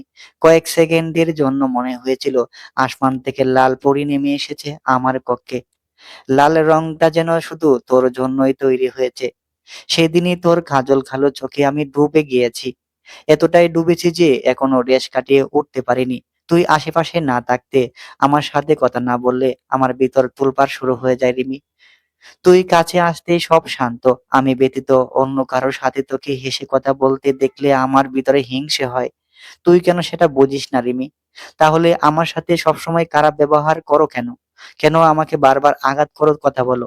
কেন বারবার আমাকে শাস্তি দাও? মায়ের জন্য। মা যদি আন্দাজ করতে পারে তোর প্রতি আমার দুর্বলতা আছে তাহলে কিছুতেই তোকে আমাদের বাসায় থাকতে দিবে না। সেজন্যই মিথ্যে নাটক করতে হয়। সবাইকে বোঝাতে হয় আমি তোকে সহ্য করতে পারি না। মায়ের মনে যেন সন্দেহের সৃষ্টি না হয় সেজন্যই নিজের অনুভূতি লুকিয়ে রাখা। ভেবেছিলাম তুই ধীরে ধীরে সেই সমীকরণ সমাধান করতে পারবি। কিন্তু তুই তো নতুন সমীকরণ মজেছিস রিমি। আমি তোকে অন্য কারো সাথে দেখতে পারবো না রিমি। তুই অন্য কারো হবি ভাবলে বুকের বাম পাশে তীব্র ব্যথা অনুভূত হয় রিমি। আমি তোকে ছাড়া আর বাঁচবো না রিমি। ভীষণ ভালোবাসি তোকে, ভীষণ। রিমি মূর্তির মতো দাঁড়িয়ে আছে। প্রিয়লের নেশালো কণ্ঠস্বরে তার হৃৎপিণ্ড দৌড়ে চলেছে। দম বন্ধ হয়ে আসছে। এই রুমে অক্সিজেনের অভাব হলো নাকি? রিমি বুকে হাত রেখে দ্রুত রুম থেকে বেরিয়ে গেল। প্রিয়ল সেখানেই বসে রইল। এদিকে রিমি বের হতেই শাম্মী নিজেকে আড়াল করে নিল। প্রিয়ল ভেন্যু থেকে রিমিকে নিয়ে টেনে নিয়ে আসলো। স্বামীও তাদের পেছন পেছনে আসে। এসে দরজার আড়ালে দাঁড়িয়ে সমস্ত কথোপকথন শুনে ফেলে। রাগে স্বামীর দু চোখ যেন রক্ত ঝরছে। সে লেহেঙ্গা দু হাতে শক্ত করে চেপে ধরে রাগ দাবিয়ে রাখার চেষ্টা চালাচ্ছে। স্বামী আড়াল থেকে রিমির দিকে তাকিয়ে বিড়বিড় করে বলে, প্রিয়ল ভাইয়া শুধু আমার। প্রিয়ল ভাইয়ার ভালোবাসা শুধুমাত্র আমার জন্য বরাদ্দ। কোথাকার কে উড়ে এসে ভাইয়ার মনে জায়গা করে নিবে সেটা আমি হতে দিব না।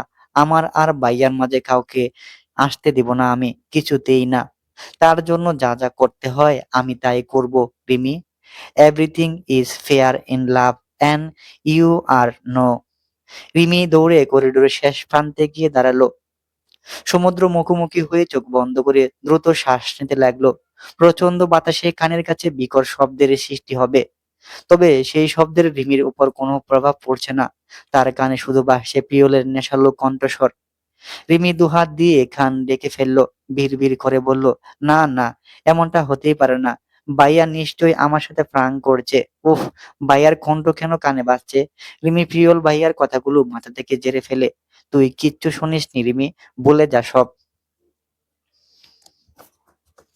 রাত থেকেই রিমি, প্রিয়ল ও সাকিন দুজনকে এড়িয়ে চলছে।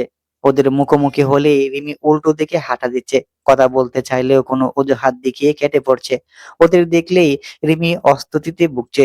সেজন্যই কোথাও স্থির হয়ে থাকতে পারছে না। বিষয়টি পাপড়ির নজরেও পড়েছে। এমন হাঁসফাঁস করছো কেন? কিছু হয়েছে? রিমি দপাস করে পাপড়ির পাশে বসলো। বিড়বিড় করে বলল, তোমাকে কিভাবে বোঝায় আমি কিসের মধ্য দিয়ে যাচ্ছি? না পারছি কাউকে বলতে, না পারছি পেটে চেপে রাখতে। কি বলছো আমি কিছুই বুঝতে পারছি না। না না, কিছু বলিনি। গায়ে হলুদ পর্ব চলছে। প্রিয়ল আর সাকিন দুজনেই রিমির মুখোমুখি বসেছে। দুজনেই একটু পর পর রিমির দিকে তাকাচ্ছে। না চাইতেও রিমির চোখ বারবার তাদের দিকেই যাচ্ছে। এই মুহূর্তে রিমির মাথায় একটা গান বাজার করা নাড়ছে। বিধি, তুমি বলে দাও আমি কার? দুটি মানুষ একটি মনের দাবিদার। গানটি স্মরণ করতে আনমনে হাসলো রিমি। যখন বুঝতে পারলো তখন সাথে সাথেই মুখের অভিব্যক্তি বদলে ফেললো। ফের সামনে তাকিয়ে ফেললো। প্রিয়ল এক দৃষ্টিতে তাকেই দেখছে। রিমি কিছুটা অস্বস্তি হচ্ছে। তাই সে উঠে পেছনের সারিতে গিয়ে নিজেকে আড়াল করে বসলো। তবে একটু পর পর আড়াল থেকে উঁকি দিয়ে দেখতে লাগলো প্রিয়লের দৃষ্টি এখনো তার উপরে আছে নাকি। প্রতিবারই প্রিয়লের চোখে চোখ পড়ল তার, এবং প্রতিবারই লজ্জায় নিজেকে লুকানোর চেষ্টা করলো রিমি। রিমির এমন ছেলে মানুষই দেখে মুচকি হাসলো প্রিয়ল। প্রিয়ল আর রিমির লুকোচুরি খেলা সাম্যের নজরেও ধরা দিচ্ছে। সে ক্রুদ্ধ দৃষ্টিতে রিমিকে দেখছে। আমার থেকে প্রিয়ল ভাইয়াকে কেড়ে নিতে দেব না রিমি। তুমি যতই চেষ্টা করো না কেন, প্রিয়ল ভাইয়াকে আমার থেকে দূরে সরাতে পারবে না। আমি এটা হতে দেব না। খাবার খেতে গিয়ে প্রিয়লের মুখোমুখি হলো রিমি। পাপড়ি সামনে আর রিমি কিছুটা পেছনে ছিল। হাতে প্লেটের তালা নিয়ে পছন্দের খাবার বাছাই করছিল তারা। পেছন থেকে প্রিয়ল এসে রিমির প্লেট থেকে মাছের চপ নিয়ে খেতে খেতে বলল, উফ, দারুণ হয়েছে চপটা। রিমি বিরক্তি নিয়ে পিছনে ফিরল। একটা চপই ছিল, সেটা তুমি নিয়ে নিলে, রাক্ষস কোথাকার। প্রিয়ল আধ খাওয়া চপ রিমির মুখের সামনে এগিয়ে দিয়ে বলল, অর্ধেক আছে, খাবি?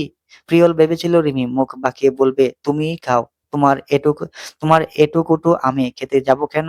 কিন্তু প্রিয়লকে অবাক করে দিয়ে রিমি প্রিয়লের হাত থেকেই সেই চপে কামড় বসালো। স্বাদ নিতে খেতে খেতে অন্য খাবারের কাছে গেল, কিন্তু প্রিয়ল হা করে সেখানেই দাঁড়িয়ে রইল।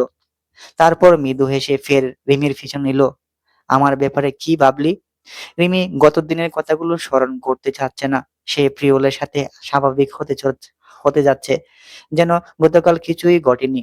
না প্রিয়ল কিছু বলেছে, আর না রিমি কিছু শুনেছে, কিন্তু প্রিয়ল ফের তাকে স্মরণ করিয়ে দিয়ে লজ্জায় ফেলে দিয়েছে। রিমি কিছু না বলে খাবার নিয়ে দ্রুত সেখান থেকে প্রস্থান করলো। তবে কাজের কাজ কিছুই হলো না।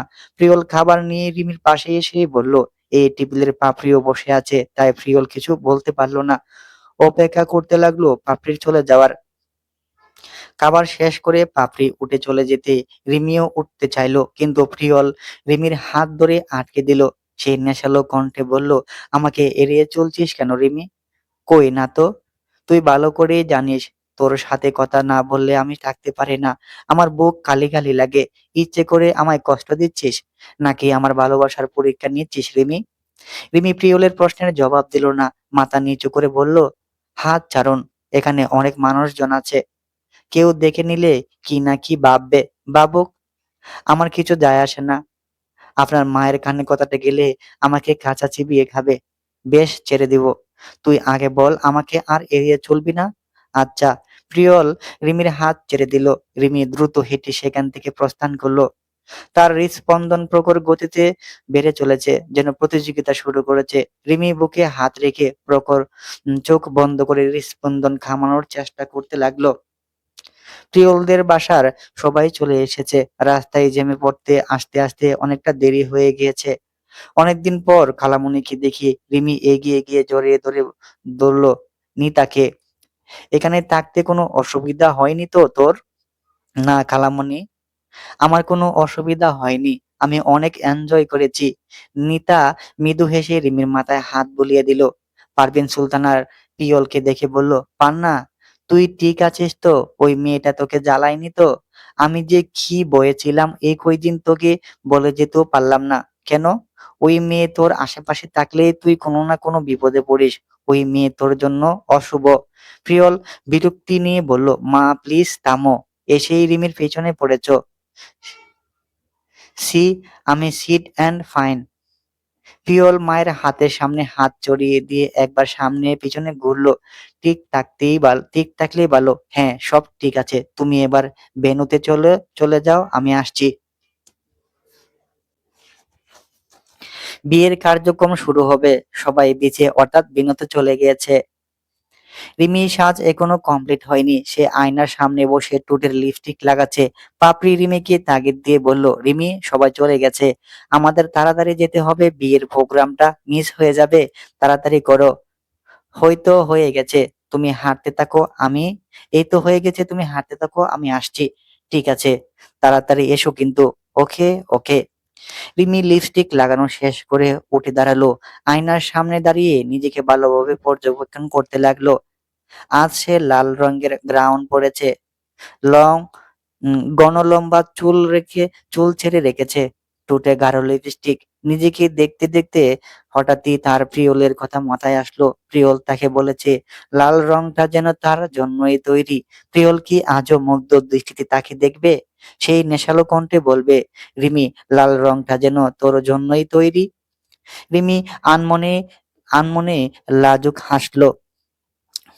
হঠাৎ কি সব ভাবছে মাথায় আসতে হাসি থামিয়ে নিজের মাথায় আলতো হাতে বাড়ি মারলো। রিমি, তো লক্ষণ ভালো টেকছে না। সাবধানে হয়ে যা রিমি, সাবধান হয়ে যা। তুই আর প্রিয়ল ভাইয়া ইম্পসিবল। আপন মনে কথাগুলো বলে রুম থেকে বের হলো রিমি। করিডোর ফাঁকা, একটু ভয় ভয় লাগছে রিমির। সবাই হয়তো বেনাতে চলে গেছে, সে একাই রয়ে গেছে। রিমি লিফটে করে নিচে নামলো। হোস্টেল থেকে বের হতে পথ আটকে দাঁড়ালো সাম্মী। রিমি মাথা তুলে তাকালো। সাম্মী হেসে বলল, বাহ রিমি, তোমাকে তো আজ ভীষণ মিষ্টি লাগছে। থ্যাংক ইউ আপু, তোমাকেও খুব সুন্দর লাগছে। এত দেরি করলে যে? তোমাকে প্রিয়ল ভাইয়া কখন থেকে খুঁজছে। বেনুতে না দেখে মাত্রই তোমার রুমের দিকে গেল। তোমার সাথে দেখা হয়েছে? কই না তো, আমি তো সবই নিচে নামলাম। ওহো, তুমি এক লিফটে নেমেছো, অন্য লিফটে করে ভাইয়া উপরে চলে গেছে। হতে পারে, আমি বরং রুমে গিয়ে দেখি। হ্যাঁ হ্যাঁ, তাই যাও। রিমি ফের লিফটে উঠে গেল। রিমি যেতে স্বামী বাঁকা হাসলো। রিমি রুমে গিয়ে কাউকে দেখতে পেল না। করিডোরে কেউ ছিল না। রিমি মনে মনে ভাবলো, প্রিয়ল ভাইয়া কি তবে তাকে না পেয়ে আবার নিচে চলে গেল? রিমি ভাবতে ভাবতে দরজার কাছে গেল। দরজা খুলতেই দেখতে পেল দরজা খুলে যেতেই দেখতে পেল দরজা বাইরে থেকে আটকানো। রিমি অনেক টানাটানি করেও দরজা খুলতে পারলো না। রিমি চিন্তিত হয়ে পড়ল। তার কাছে মোবাইলও নেই যে কাউকে কল করে বলবে সে আটকা পড়েছে। কেউ স্বেচ্ছায় এসে উদ্ধার না করলে সাধ্য নেই বের হওয়ার। রিমি কি করবে এখন? রিমি বারবার দরজা ধাক্কাতে লাগলো, চিৎকার করে করে বলতে লাগলো, কেউ আছেন? হেল্প, কেউ আছেন? আমি রুমে আটকা পড়েছি, হেল্প। রিমি চিন্তিত মস্তিষ্ক বলে গেছে রুম ল্যান্ডলাইন আছে, কল করলেই ম্যানেজমেন্টের লোক এসে তাকে উদ্ধার করবে। সে বারবার দরজায় কড়া নাড়ছে যেন কেউ করিডোর দিয়ে গেলে আওয়াজ পেয়ে তাকে উদ্ধার করে। হঠাৎই রিমি লক্ষ্য করলো দরজা ভেদ করে তার পায়ের কাছে পানি জমেছে। রিমি বুঝতে পারলো না কি হচ্ছে। রিমি ফের দরজার জোরে বাড়ি মেরে বলল, বাইরে কেউ আছেন? দরজাটা খুলে দেন প্লিজ, কেউ আছেন? রিমির কথা কেউ শুনলো না। তবে পানির ধারা বেড়ে গেল। রিমি অনুভব করতে পারলো বাইরে কেউ আছে। রিমি কিছুটা ঝুঁকে পানি স্পর্শ করলো। নাকের কাছে আঙ্গুল নিতে বুঝতে পারলো পানি নয় বরং পেট্রোল ঢালা হচ্ছে। রিমি ভয়ে কয়েক কদম পিছিয়ে গেল। জুতায় পেট্রোল লাগায় সে জুতা খুলে দৌড়ে রুমের সাথে ছোট বেলকনিতে চলে গেল। নিচে তাকিয়ে চিৎকার করে সাহায্য চাইতে লাগলো, হেল্প, হেল্প, কে আছো, বাঁচাও, হেল্প। কিন্তু রিমির চিৎকার কারো কান পর্যন্ত পৌঁছালো না। এর মধ্যে রুমে আগুন লেগে গিয়েছে। অগ্নিশিখা উল্কার মতো তার দিকে ধেয়ে আসছে। রিমি তৎক্ষণাৎ বেলকনির দরজা আটকে দিল। ভয়ে এক কোনায় জড়োসড়ো হয়ে দাঁড়িয়ে রইল। তার দু চোখ ভিজে উঠেছে। হয়তো আজই তার শেষ দিন। রিমি মনে মনে সৃষ্টিকর্তার কাছে সাহায্য চাচ্ছে। সৃষ্টিকর্তা কি শুনবে তার আকুতি? বর-বধূর এন্ট্রি পর্ব শেষ হয়েছে অনেক আগেই। এখন বিয়ে পড়ানো বাকি। বর কনে দুজনেই স্টেজে বসে আছেন। তাদের বন্ধু বান্ধব বিভিন্ন খুনসুটিতে মেতেছে। তবে প্রিয়লের চোখ বরাবর রিমিকেই খুঁজছে। কোথাও রিমিকে দেখতে না পেয়ে প্রিয়ল স্টেজ থেকে নেমে পাপড়ির কাছে যায়। পাপড়িকে জিজ্ঞাসা করে, রিমি কোথায় রে? রুমে ছিল, আমাকে বলল তুমি হাঁটতে থাকো, আমি আসছি। এতক্ষণ তো এসে পড়ার কথা। কি যে করছে মেয়েটা। প্রিয়ল মনে মনে ভাবলো, রিমি কি আমাকে ইগনোর করছে? ইচ্ছে করে আমার সামনে আসছে না, নাকি কোনো বিপদে পড়লো? প্রিয়লের হৃৎস্পন্দন বেড়ে যাচ্ছে। মন জানান দিচ্ছে কোনো অঘটন ঘটতে যাচ্ছে। প্রিয়লের ভিতর অস্থিরতা কাজ করছে। হুট করে কেন এমন লাগছে সেটা বুঝতে পারছে না প্রিয়ল। তার মস্তিষ্ক বারবার প্রশ্ন করছে, রিমি ঠিক আছে তো? আগুন, আগুন, হোটেলে আগুন লেগেছে। হঠাৎ এক ব্যক্তি চিৎকার করে উঠলো। প্রিয়ল কোনো কিছু না ভেবে হোটেলের দিকে দৌড় দিল। বেনুতে থাকা সকলের মধ্যেও আতঙ্ক ছড়িয়ে পড়লো। সবাই যার যার ফ্যামিলি মেম্বারদের খুঁজতে লাগলো। কেউ কেউ হোস্টেলের দিকে দৌড়ে গেল। সাকিবও যেতে চাইলে তার বাবা বাধা দিল, বলল, বিয়ে সম্পন্ন করে তবেই উঠবি। আমি দেখছি কি ঘটেছে। কাজী সাহেব, আপনি বিয়ে পড়ানো শেষ করুন। নিতা কানম নিজের আশেপাশে রিমিকে না দেখে পাপড়ির কাছে এসে জিজ্ঞাসা করলো, রিমি কোথায়? পাপড়ি বলল, জানি না কাকিমা, আমি তো ওকে হোস্টেলে রেখে এসেছিলাম। নিতা আর কিছু শোনার প্রয়োজন মনে করলো না, রিমিকে খুঁজতে ছুটে গেল হোস্টেলের দিকে। হোস্টেলের কাজে আসতে প্রিয়ল দেখতে পেল রিমি যে রুমে থাকে সেই রুমে আগুন লেগেছে এবং রিমি বেলকনিতে ভীত হয়ে দাঁড়িয়ে আছে। যে কোনো মুহূর্তে রিমির গায়ে আগুন লেগে যেতে পারে। প্রিয়ল চিৎকার করে বলল, রিমি, ভয় পাস না, তোর কিচ্ছু হবে না, আমি চলে এসেছি। আমি যে করেই হোক তোকে বাঁচাবো। প্রিয়লকে দেখে রিমির কান্নার পরিমাণ বেড়ে গেল। সে কাঁদতে কাঁদতে বলল, আমাকে বাঁচাও ভাইয়া, আমি এভাবে মরতে চাই না, আমাকে বাঁচাও প্লিজ। আমি তোর কাছে আসছি রিমি, তুই শান্ত হ। প্রিয়ল হোস্টেলের ভিতর প্রবেশ করতে চাইলে হোস্টেলের লোকজন তাকে বাধা দিয়ে বলল, সরি স্যার, আপনি ভেতরে যেতে পারবেন না। আমরা ফায়ার সার্ভিসে কল করেছি, তারা এখনই চলে আসবে। ফায়ার সার্ভিসের কর্মীরা আসতে আসতে যদি মেয়েটার কিছু হয়ে যায়, তার দায়ভার কে নিবে শুনি? আমাকে যেতে দিন, আমি ওকে উদ্ধার করব। সরি স্যার, আপনি যেতে পারবেন না। মেয়েটিকে বাঁচাতে গিয়ে আপনার কিছু হলে সেটার দায়বদ্ধতা আমাদের উপরেই পড়বে স্যার। এখন দায়বদ্ধতা দেখাচ্ছেন? এত বড় হোস্টেলে আগুন লাগলো কিভাবে? আপনাদের হেলাফেলায় আজ একটি মেয়ের জীবন দিতে চলেছে, আর আপনারা হাত গুটিয়ে বসে আছেন, অপেক্ষা করছেন কখন মেয়েটা মরবে। আগে এসবের জবাবদিহিতা কিভাবে দিবেন সেই চিন্তা করুন। ছাড়ুন আমায়, ভিতরে যেতে দিন। আপনাদের কাছে একজনের জীবনের মূল্য না থাকলেও আমার কাছে আছে। এই মেয়েটি আমার প্রাণ। ওর কিছু হয়ে গেলে আমি বাঁচতে পারবো না। এখানে দাঁড়িয়ে দেখি রিমিকে একটু একটু করে মরতে দেখার চেয়ে আমি ওর সাথে মৃত্যুবরণ করতে রাজি। সাকিন প্রিয়লের কাছে এসে বলল, প্রিয়ল, নিজেকে শান্ত করো। আমরা কেউই চাই না রিমির কিছু হোক। আমার বিশ্বাস রিমির কিচ্ছু হবে না। ফায়ার সার্ভিসের কর্মীরা এখনো চলে আসবে আর রিমিকে বাঁচাবে। ওকে বাঁচাতে গিয়ে তোমার কিছু হলে রিমি নিজেকে মাফ করতে পারবে না। নিজেকে সামলাও প্রিয়ল।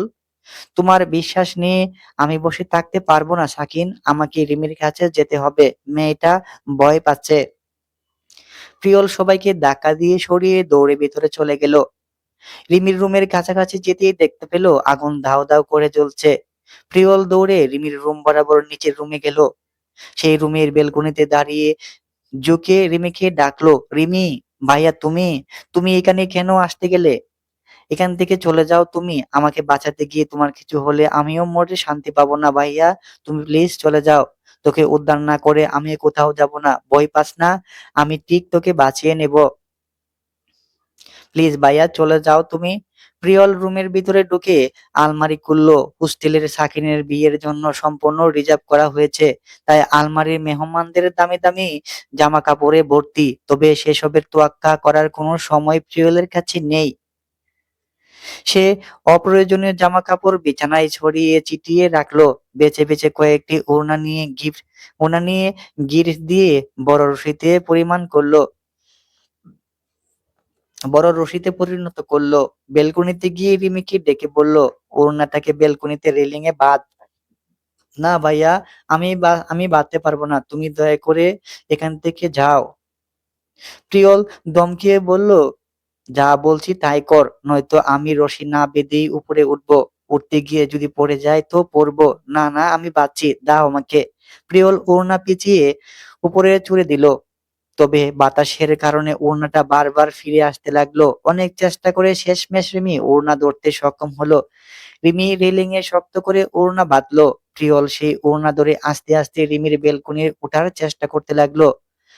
এর সবটাই নিচে দাঁড়িয়ে দেখছিল নিতা, পারভিন সহ সকল মেহমানগণ। পারভিন সুলতানা আহাজারি করতে করতে বলতে লাগলো, এই মেয়েটা আমার ছেলেকে বাঁচাতে দিবে না। আমার একটা মাত্র ছেলে, ওর কিছু হলে আমি কি করে বাঁচবো? এই মেয়ে আমার ছেলেকে শেষ করে ফেললো। হে খোদা, তুমি আমার পান্নাকে রক্ষা করো। প্রিয়ল উপরে উঠে রিমিকে শক্ত করে জড়িয়ে ধরলো। রিমিও প্রিয়লকে জড়িয়ে ধরে হাউমাউ করে কাঁদতে লাগলো। ভয় পাস না রিমি, আমি তো আছি তোর সাথে। তুমি কেন আসতে গেলে ভাইয়া? তোমার তো মা বাবা বোন পুরো পরিবার আছে। তোমার কিছু হলে তারা কিভাবে বাঁচবে? আমার তো কেউ নেই। আমার কিছু হলেও কাঁদার কেউ নেই। হ্যাঁ, খালামণি আছে, দাদি আছে। ওরা হয়তো কিছুদিন কাঁদবে। তারপর সব আগের মতোই। কিন্তু তুমি তো কাকিমার একমাত্র ছেলে, বড় আদরের। তোমার কিছু হলে কাকিমা কি নিয়ে বাঁচবে? এখনো মনে হয় তোর জন্য কাঁদার কেউ নেই? তোকে কেউ ভালোবাসে না? রিমির জবাব দিল না। প্রিয়ল ফের বলল, তোর মধ্যেই আমার প্রাণ বোমারা রিমি। তোর কিছু হলে আমি কিভাবে বাঁচবো বল? বাঁচলে একসাথে বাঁচবো, মরলে একসাথেই মরবো। প্রিয়লের চোখ ভিজে উঠেছে। তা আড়াল করতে হাত দিয়ে তৎক্ষণাৎ মুছে ফেললো সে। রিমি এখনো প্রিয়লের জড়িয়ে ধরে আছে। কি আশ্চর্য! প্রিয়ল আসতেই রিমি ভয়ে গায়েব হয়ে গিয়েছে। এখন এখন যেন মরণেও ভয় নেই তার। এতক্ষণ ফুঁফিয়ে কাঁদা মেয়েটি চুপটি করে প্রিয়লের বুকে আশ্রয় নিয়েছে, যেন আগুন তাকে আর স্পর্শই করতে পারবে না। রিমি, হুম, লাল লাল রংটা তোর জন্যই তৈরি। রিমি লাজুক হাসলো। লজ্জায় রাঙা মুখটা প্রিয়লের বুকে আরো গভীরে লুকিয়ে ফেললো। ফায়ার সার্ভিসের কর্মীরা এসে প্রিয়লের ও রিমিকে উদ্ধার করেছে। সবাই এখন দুজনকে নিয়েই ব্যস্ত। এর মাঝে হোস্টেলের ম্যানেজমেন্টের লোকজন এসে সাকিবের বাবার কানে কানে কিছু একটা বলল। সাকিবের বাবার সাথে সাথে লোকটার পিছু পিছু গেল। সাকিবের বাবা কন্ট্রোল রুমে প্রবেশ করতে একজন গিয়ে এসে বলল, স্যার, আপনার মেয়ে যা করেছে এর জন্য আপনার মেয়েকে তৎক্ষণাৎ পুলিশে দেওয়া উচিত। আজকের ঘটনার জন্য আমাদের হোটেলের সিকিউরিটি নিয়ে মানুষজন প্রশ্নবিদ্ধ করবে, টুরিস্ট থাকতে ভয় পাবে, অথচ এখানে আমাদের হোটেলের ম্যানেজমেন্টের কোনো দোষই নেই। সব আপনার মেয়ের কীর্তিকলাপ। কি সব বলছেন আপনারা? আমার মেয়ে কি করেছে? আমি তো কিছুই বুঝতে পারছি না। কি করেছে সেটা নিজের চোখেই দেখুন। লোকটি সিসিটিভি ফুটেজে বের করে সাকিবের বাবাকে দেখালেন। ফুটেজ দেখে সাকিবের বাবা চোখ রাঙিয়ে শাম্মীর দিকে তাকালো। সিসিটিভি ফুটেজ দেখে শাম্মীকে সিকিউরিটি গার্ড আগেই কন্ট্রোল রুমে আটকে রেখেছে। শাম্মী শান্ত হয়ে চেয়ারে বসে মোবাইল স্ক্রল করছে। তার চোখে মুখে বিন্দুমাত্র অনুতাপের ছায়া নেই।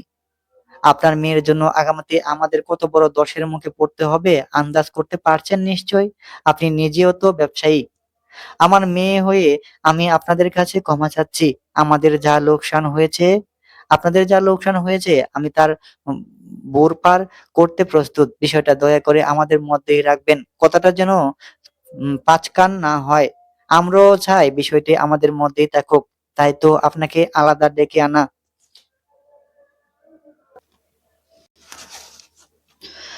অনেক অনেক ধন্যবাদ। আপনাদের যার ডিমান্ড আছে আমাকে জানাবেন। আমি পুষিয়ে দেব। তুমি কেন সব পুষিয়ে দিবা বাবা? পুষাবেন তো ওনারা। ওনাদের গাফিলতির কারণে আজ আগুন লেগেছে। একজন চলে যেতে বসেছিল। এত কিছুর পরও তুমি ওনাদের সাথে আপোস করছো? সাকিব গর্জে উঠে বলল। সাকিবের বাবা সাকিবের কাছে এসে বলল, শান্ত হ সাকিব। ওখানে ওনাদের ম্যানেজমেন্টের কোনো দোষ নেই। দোষ নেই? এত কিছুর পরে বলছো দোষ নেই? এত নামি দামি হোটেলে আগুন লাগলো কিভাবে? এর জবাবদিহি তো ওনাদের দিতেই হবে। আমি ওনাদের আদালতে কানি টানিয়ে ছাড়বো। সাকিব উত্তেজিত হোস না, মাথা ঠান্ডা কর। সাকিবের বাবা ইশারা করতে হোটেলের লোকজন বাইরে বের হয়ে গেল। যা দেখে সাকিবের রাগ আরো বেড়ে গেল। দেখেছো, জবাব না দিয়ে চলে যাচ্ছে। ওদের বিরুদ্ধে আমি এখনই মামলা করব। সাকিব মোবাইল বের করতে সাকিবের বাবা মোবাইল কেড়ে নিয়ে বলে, ওদের দোষ নেই, দোষ তো তোর বোনের। সাকিব একবার স্বামীর দিকে তাকিয়ে বলে, স্বামী কি করেছে? রিমির রুমে আগুন স্বামী লাগিয়েছে। কি? স্বামী আগুন লাগিয়েছে? আসতে বল, কেউ শুনে ফেলবে, কি হবে ভেবেছিস? সাকিব ফের স্বামীর দিকে তাকালো। স্বামী পূর্বে নিয়েই বসে আছে। স্বামীতে ভাবনাহীন বসে থাকতে দেখে সাকিব রেগে স্বামীর হাত থেকে ফোন কেড়ে নিয়ে মেঝেতে ছুঁড়ে ফেলে মারলো। ভাইয়া! স্বামী চেঁচিয়ে উঠে দাঁড়ালে সাকিব টাস করে স্বামীর গালে চড় বসিয়ে দিল। স্বামী গালে হাত রেখে অবাক দৃষ্টি তাকিয়ে রইল সাকিবের দিকে। এই প্রথম কেউ তার গায়ে হাত তুললো। তুমি আমায় মারলে? স্বামীর গাল বেয়ে জল গড়িয়ে পড়ল। এই চড়টা আরো আগেই মারা উচিত ছিল। তাহলে আজ তোর এই সাইকো রূপ দেখতে হতো না। তুই কিভাবে পারলি রিমির রুমে আগুন লাগতে? মেয়েটার যদি কিছু হয়ে যেত? আমি ভাবতেও পারছি না আমার বোন মানুষ খুন করতে চেয়েছে। প্রিয়ল জানতে পারলে তোকে জানে মেরে ফেলবে স্বামী। প্রিয়ল ভাইয়া কিভাবে জানবে? হোস্টেলের লোকজন বলবে না? বাবাও বলবে না? রইলে তুমি নিশ্চয়ই নিজের বোনকে হাজতে পাঠাবে না? তুমি শুনলে বাবা? শুনলে ও কি বলল? ওর মধ্যে কোনো অনুশোচনা দেখতে পাচ্ছ তুমি? শুনেছ খুনীরা খুন করে ঠিকই থাকতে পারে থাকতে পারে না। পাগলের মতো আচরণ করে। তাদের মধ্যে অস্থিরতা কাজ করে। আর সেই অস্থিরতা তাদের সত্যি প্রকাশ করতে বাধ্য করে। কিন্তু ওর মধ্যে কোনো অস্থিরতা নেই।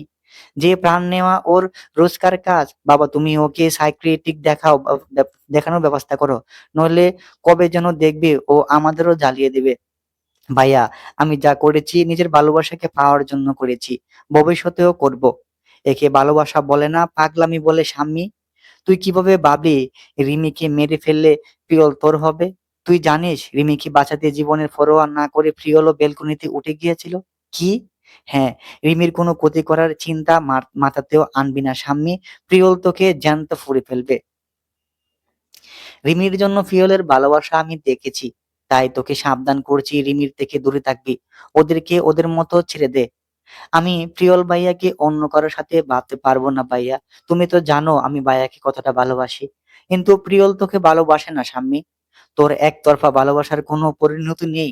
এই একতরফা ভালোবাসায় কষ্ট ছাড়া তুই আর কিছুই পাবি না। আমি প্রিয়ল ভাইয়াকে ছাড়া বাঁচতে পারবো না ভাইয়া। ভালোবাসা জোর করে হয় না রে বোন আমার। ভালোবাসা মানে জোর জবরদস্তি নয়। ভালোবাসা মানে ভালোবাসার মানুষের খুশিতে খুশি হওয়া। ভালোবাসার মানুষের জন্য সর্বস্ব ত্যাগ করা। তুই যদি প্রিয়লকে সত্যি ভালোবেসে থাকিস তবে ওকে যেতে দে। ওর ভালোবাসার সাথে সুখে থাকতে দে শাম্মী। তোর জীবনেও দেখবি কেউ আসবে যে তোকে অনেক ভালোবাসবে। তার ভালোবাসায় সিক্ত করে তোর একতরফা ভালোবাসা বলিয়ে দিবে। লক্ষ্মী বোন আমার, আর এমন পাগলামি করিস না। আমায় কথা দে রিমির ক্ষতি করার চেষ্টা করবি না। প্রিয়লের থেকে দূরে থাকবি, কথা দে। স্বামী কিছু বলল না, শুধু মাথা নাড়লো। অগ্নিকাণ্ডের ঘটনা ঘটেছে অনেকদিন হলো। রিমি এখনো পড়াশোনা নিয়ে ব্যস্ত। স্কুল, কোচিং এরপর কমপ্লিট করতে করতে নাজেহাল অবস্থা। এখন সুযোগ থাকলেও ক্যাম্পাসে রাস্তার এদিক সেদিক ঘুরে বেড়ায় না। ক্লাসের নীরবে বসে পড়াশোনা করে। পাপড়ির ছুটি হলে একসাথে বাসায় ফিরে। আজও তার ব্যতিক্রম হলো না। রিমি রিমি পাশে ফিরে তাকালো। সাকিন দাঁড়িয়ে আছে। তোমার সাথে কথা ছিল। আমারও আপনার সাথে কথা আছে। দুজনেই একটু দূরে গিয়ে দাঁড়ালো। সেদিন আপনার সাথে কথা বলার সুযোগ হয়নি, তাই আজ দেখা করতে আসলাম। তা কেমন আছো? জি ভালো। দুজনেই চুপ করে রইল কিছুক্ষণ। নীরবতা ভেঙে রিমি বলল, আপনি আর আমার জন্য অপেক্ষা করবেন না প্লিজ। আমি প্রিয়ল ভাইয়াকে ভালোবাসি। জানি। জানেন কিভাবে? সাকিন স্বভাব সুলভ মৃদু হেসে বলল, তোমার চোখ দেখে। বলেছিলাম না তোমার চোখ কথা বলে। তোমার প্রিয়লকে দেখার দৃষ্টি বলে দেয় তুমি প্রিয়লকে ভালোবাসো। প্রিয়লকে স্বামীর সাথে দেখে তোমার চোখ মুখে জেলাসি ভাব স্পষ্ট দেখেছিলাম। মেহেন্দি সেরেমনিতে প্রিয়লকে জ্বালানোর জন্যই তো তুমি আমার সাথে পারফর্ম করতে চেয়েছিলে। ঠিক বলিনি? ওর বাসায় থাকতে থাকতে কখন যে প্রিয়ল ভাইয়াকে ভালোবেসে ফেলেছি বুঝতেই পারিনি। সাকিব ভাইয়ার বিয়েতে না গেলে নিজের অনুভূতি বুঝতে হয়তো আরো সময় লেগে যেত। তবে প্রিয়ল ভাইয়া যে আমাকে এতটা ভালোবাসবে আমি কখনো কল্পনাও করতে পারিনি। মানুষটা আমার জন্য নিজের জীবনের পরোয়া না করে বেলকনিতে উঠে গেছে। ভাবুন তো আজকাল কজন এভাবে ভালোবাসে। রিমির কথা সাকিনের বুকে তীরের মতো বিঁধল। সে নিজেকে শান্ত রেখে বলল, হ্যাঁ, প্রিয়ল সত্যিই তোমাকে অনেক ভালোবাসে। সেই জন্যই আজ তোমার থেকে বিদায় নিতে এসেছি। জানি না আর কখনো আমাদের দেখা হবে কিনা। তোমাকে ছেড়ে যেতে আমার খুব কষ্ট হচ্ছে রিমি। আমি অনেক কষ্ট নিজেকে সামলিয়েছি। দূর থেকেই আমি তোমাদের জন্য দোয়া করব। তোমরা অনেক অনেক ভালো থেকো। আসি। সাকিন এক মুহূর্ত দাঁড়ালো না, এমনকি রিমির দিকে তাকালো না পর্যন্ত। চলে গেল। রিমি সাকিনের চলে যাওয়ার দিকে কিছুক্ষণ তাকিয়ে রইল। বছর কেটে গেছে। দিন গড়িয়ে রিমির সম্পর্ক আরো গভীর হয়েছে। একে অপরের প্রতি দুর্বলতা বেড়েছে। তারা এক অপরকে ছাড়া অচল। বিষয়টি বাসার সবারই নজরে পড়েছে। তবে সবাই যে ভালো চোখে দেখছে না সেটা রিমি বেশ বুঝতে পারে। কিন্তু বুঝেও না বোঝার ভান করে থাকতে হয় তাকে। কি করবে, তার যে আর যাওয়ার জায়গা নেই। সে পারছে না প্রিয়লকে ছাড়তে, আর না পারছে এই বাসা ছাড়তে। সে অনেক চেষ্টা করেছে অনুভূতিকে কাবু করে প্রিয়লকে বুঝাবার, তাকে এড়িয়ে চলার, কিন্তু প্রতিবারই প্রিয়ল ভালোবাসার রশি দিয়ে আরো শক্ত বাঁধনে বেঁধে ফেলেছে। যে বাঁধন আলগা করার শক্তি রিমির নেই। গেট দিয়ে ভিতরে প্রবেশ করতে প্রিয়ল দেখলো রিমি ঝুঁকে পড়ে কাঠগোলাপ কুড়াচ্ছে। প্রিয় প্রিয়ল চুপি সারে পিছনে গিয়ে দাঁড়ালো। প্রিয়ল ভেবেছিল পেছনে থেকে রিমিকে হঠাৎ স্পর্শ করবে। রিমি ভীত হয়ে চমকে পেছনে তাকাবে। বুকে ৩ বার থুতু দিয়ে বলবে, "এখনই তো হার্ট অ্যাটাক করতাম। তুমি আমাকে এভাবে মারতে চাচ্ছ? তুমি নতুন কাউকে মনে ধরেছে বুঝি?" প্রিয়ল হেসে জবাব দিবে, "তোকে তো আমার ভালোবাসা দিয়ে আগেই ঘায়েল করেছি। ঘায়েল হওয়া মানুষকে মারার প্রয়োজন আছে? আর রইল নতুনের কথা। পুরনো প্রেমের বাঁধন কখনো নরম হয়নি, এখনো নরম হয়নি, আর কখনো হবেও না। সারা জীবন এমন শক্তপোক্তই থাকবে, বরং দিন যাবে আরো মজবুত হবে।" প্রিয়লের কাল্পনিক কথোপকথন কল্পনাতেই রয়ে গেল। প্রিয়ল পিছনে ফিরে তাকাতেই রিমি টের পেয়ে গেল প্রিয়লের অস্তিত্বের। রিমি পিছনে না ফিরেই বলল, "এমন ভূতের মতো এসে কোনো লাভ নেই। তুমি কাছাকাছি আসলে আমি তোমাকে অনুভব করতে পারি।" প্রিয়ল নিরাশ হয়ে বলল, "তুই কিভাবে বুঝে যাস রিমি? আমি আজ পারফিউমও দেইনি।" রিমি প্রিয়লের দিকে তাকিয়ে মৃদু হেসে বলল, "ভালোবাসার ঘ্রাণও আছে বুঝলে? সে ঘ্রাণ আমাকে বলে দেয় তুমি এসেছো।" দিন দিন আধ্যাত্মিক হয়ে যাচ্ছিস রিমি। প্রিয়ল রিমির হাত থেকে একটি কাঠগোলাপ নিয়ে রিমির বাঁ কানে গুঁজে দিল। রিমি রিমির দিকে কিছুক্ষণ তাকিয়ে থেকে বলল, "প্রশান্ত মহাসাগরের হাওয়ায় দ্বীপপুঞ্জের লোকজনের সংস্কৃতিতে পুষ্প সংকেত নামে একটি রীতি আছে। সেটা আবার কি রীতি? যদি কোনো নারী বা কানে ফুল গুজে রাখে, এর অর্থ সেই নারীটি কারো ভালোবাসায় সিক্ত। তাকে লজিক হলো বাম দিকে হৃদয়ের কাছাকাছি, এবং আমরা বাম হাতে বিয়ের আংটি পরি, যা কারোর প্রতি প্রতিশ্রুতির প্রতীক।" রিমি তার কানে ফুলে হাত বুলিয়ে লাজুক হেসে বলল, "তার মানে আজ থেকে তুমি আমি প্রতিশ্রুতিবদ্ধ? হ্যাঁ, আমি পৃথিবীকে জানিয়ে দিতে চাই, আমরা সামনে দাঁড়িয়ে থাকা আমার সামনে দাঁড়িয়ে থাকা নারীর প্রতি আমার শুধু অধিকার আছে। এই নারীটি শুধুই আমার। এই নারীর জন্য আমার ভালোবাসা আজীবন অটুট থাকবে।" রিমি লজ্জায় লাল হয়ে উঠল। রিমির লজ্জারাঙা মুখটা দেখে প্রিয়ল দুষ্টু হাসি হেসে বলল, "তোকে দেখলে লাল টমেটো মনে হচ্ছে রিমি। ইচ্ছে করছে এখনই খেয়ে ফেলি। কিছুদিন ভিটামিনের অভাবে ভুগছি রে।" রিমি আলতো হাতে প্রিয়লের বুকে বাড়ি দিল। "ছি, থামবে তুমি? না, তুমি ভেতরে যাও। দেখে কেউ দেখে ফেললে অনেক কথা শোনাবে। কার এত সাহস আছে আমাকে কিছু বলার? তোমাকে বলবে কেন? বলবে তো আমাকে। তুমি এখন যাও, ফ্রেশ হয়ে নাও, পরে কথা হবে।" "তুই সবসময় আমাকে তাড়াতে ব্যস্ত হয়ে উঠিস কেন রে? আমাকে যা যা শুনতে হয় তা যদি তুমি শুনতে তাহলে বুঝতে পারতে।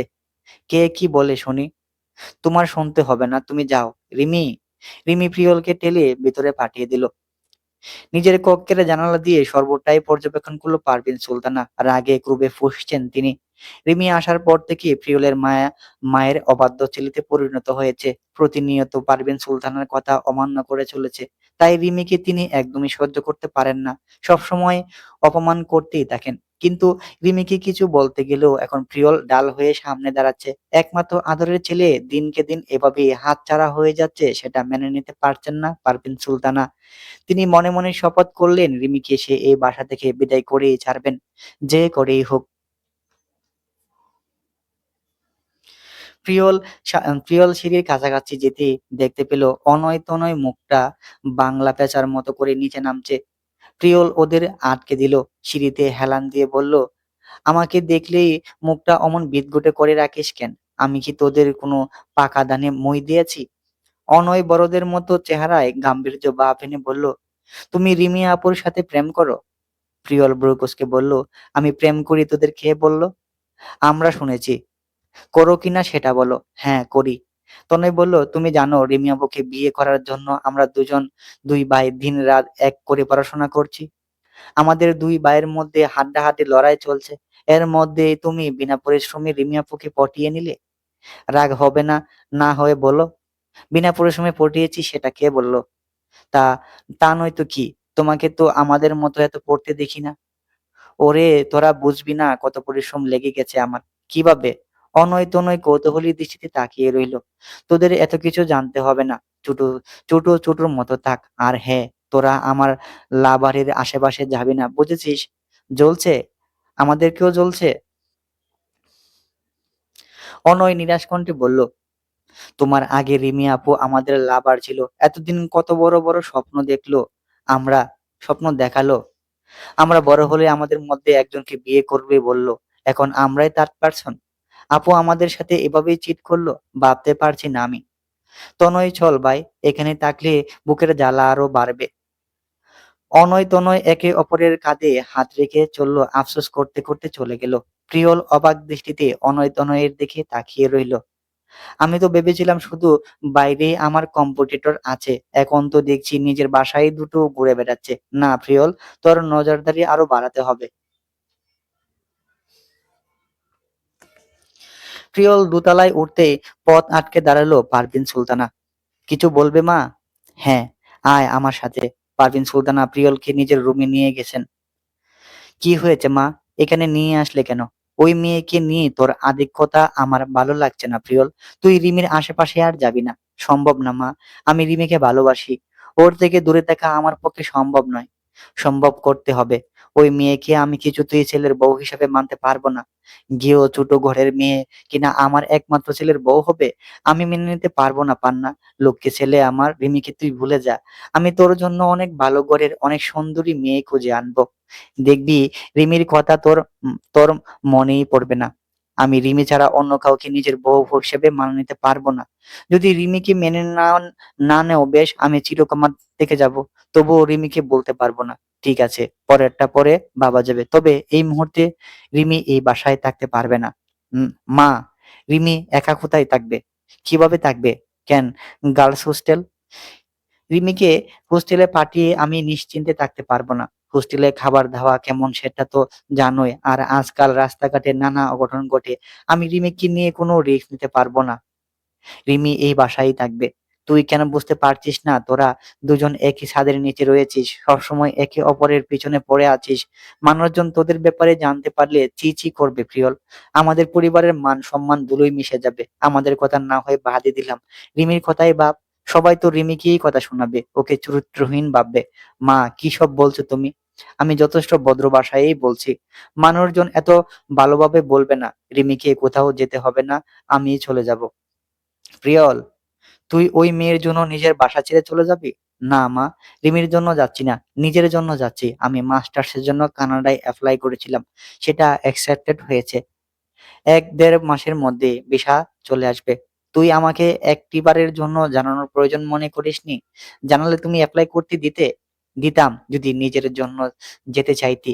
আমি জানি তুই ওই মেয়ের জন্যই চলে যাচ্ছিস, যেন রিমি বাসায় থাকলে কেউ কিছু বলতে না পারে সেজন্যই যাচ্ছিস। তুই শুধু রিমির কথাই ভাবিস পান্না, মায়ের কথা একটুও ভাবিস না। তুই আমার একমাত্র ছেলে, তুই দূরে চলে গেলে আমি কিভাবে থাকবো? পারভিন সুলতানার চোখ ভিজে উঠল। মা প্লিজ, এই জন্যই কাউকে কিছু জানাইনি। ভেবেছিলাম ভিসা পেলেই তবে জানাবো। তুই যাবি না প্রিয়ল, গেলে ওই মেয়েটাই যাবে। এটা তোর বাসা, তুই কোথাও যাবি না। ওই মেয়েটা এতদিন কাছাকাছি থেকেও তোর আর আমার মাঝে দূরত্ব সৃষ্টি করেছে। এখন কিনা দেশ ছাড়া করতে চাচ্ছে। না না, আমি এটা হতে দিব না। আমি এখনই নিতাকে বলে ওই মেয়েকে হোস্টেলে পাঠানোর ব্যবস্থা করব। মা, রিমি কিছুদিন রিমি কিছু করেনি, ও জানেও না এই কথা। মা থামো প্লিজ। পারভিন সুলতানা শুনলেন না। তিনি ক্ষিপ্ত গতিতে রুম থেকে বের হয়ে গেলেন। পারভিন সুলতানা পিছু পিছু প্রিয়লও বের হয়ে আসলো। তবে দরজার সামনে আসতে প্রিয়ল থমকে গেল। রিমি অশ্রুসিক্ত নয়নে তার দিকেই তাকিয়ে আছে। নিজ কক্ষে যাওয়ার সময় পারভিন সুলতানার কক্ষ থেকে চেঁচামেচির আওয়াজ আসে। কানে ভেসে আসে প্রিয়লের কণ্ঠস্বরও। তিনি কৌতূহলবশত এগিয়ে আসে। দরজার আড়াল থেকে সমস্ত শুনে অভিমানী রিমি দুচোখে কালো মেঘ জমে উঠেছে। এক্ষুনি হয়তো বর্ষণ শুরু হবে। প্রিয়ল রিমিকে কিছু বলবে তার আগেই রিমি দৌড়ে নিজের রুমে চলে গেল।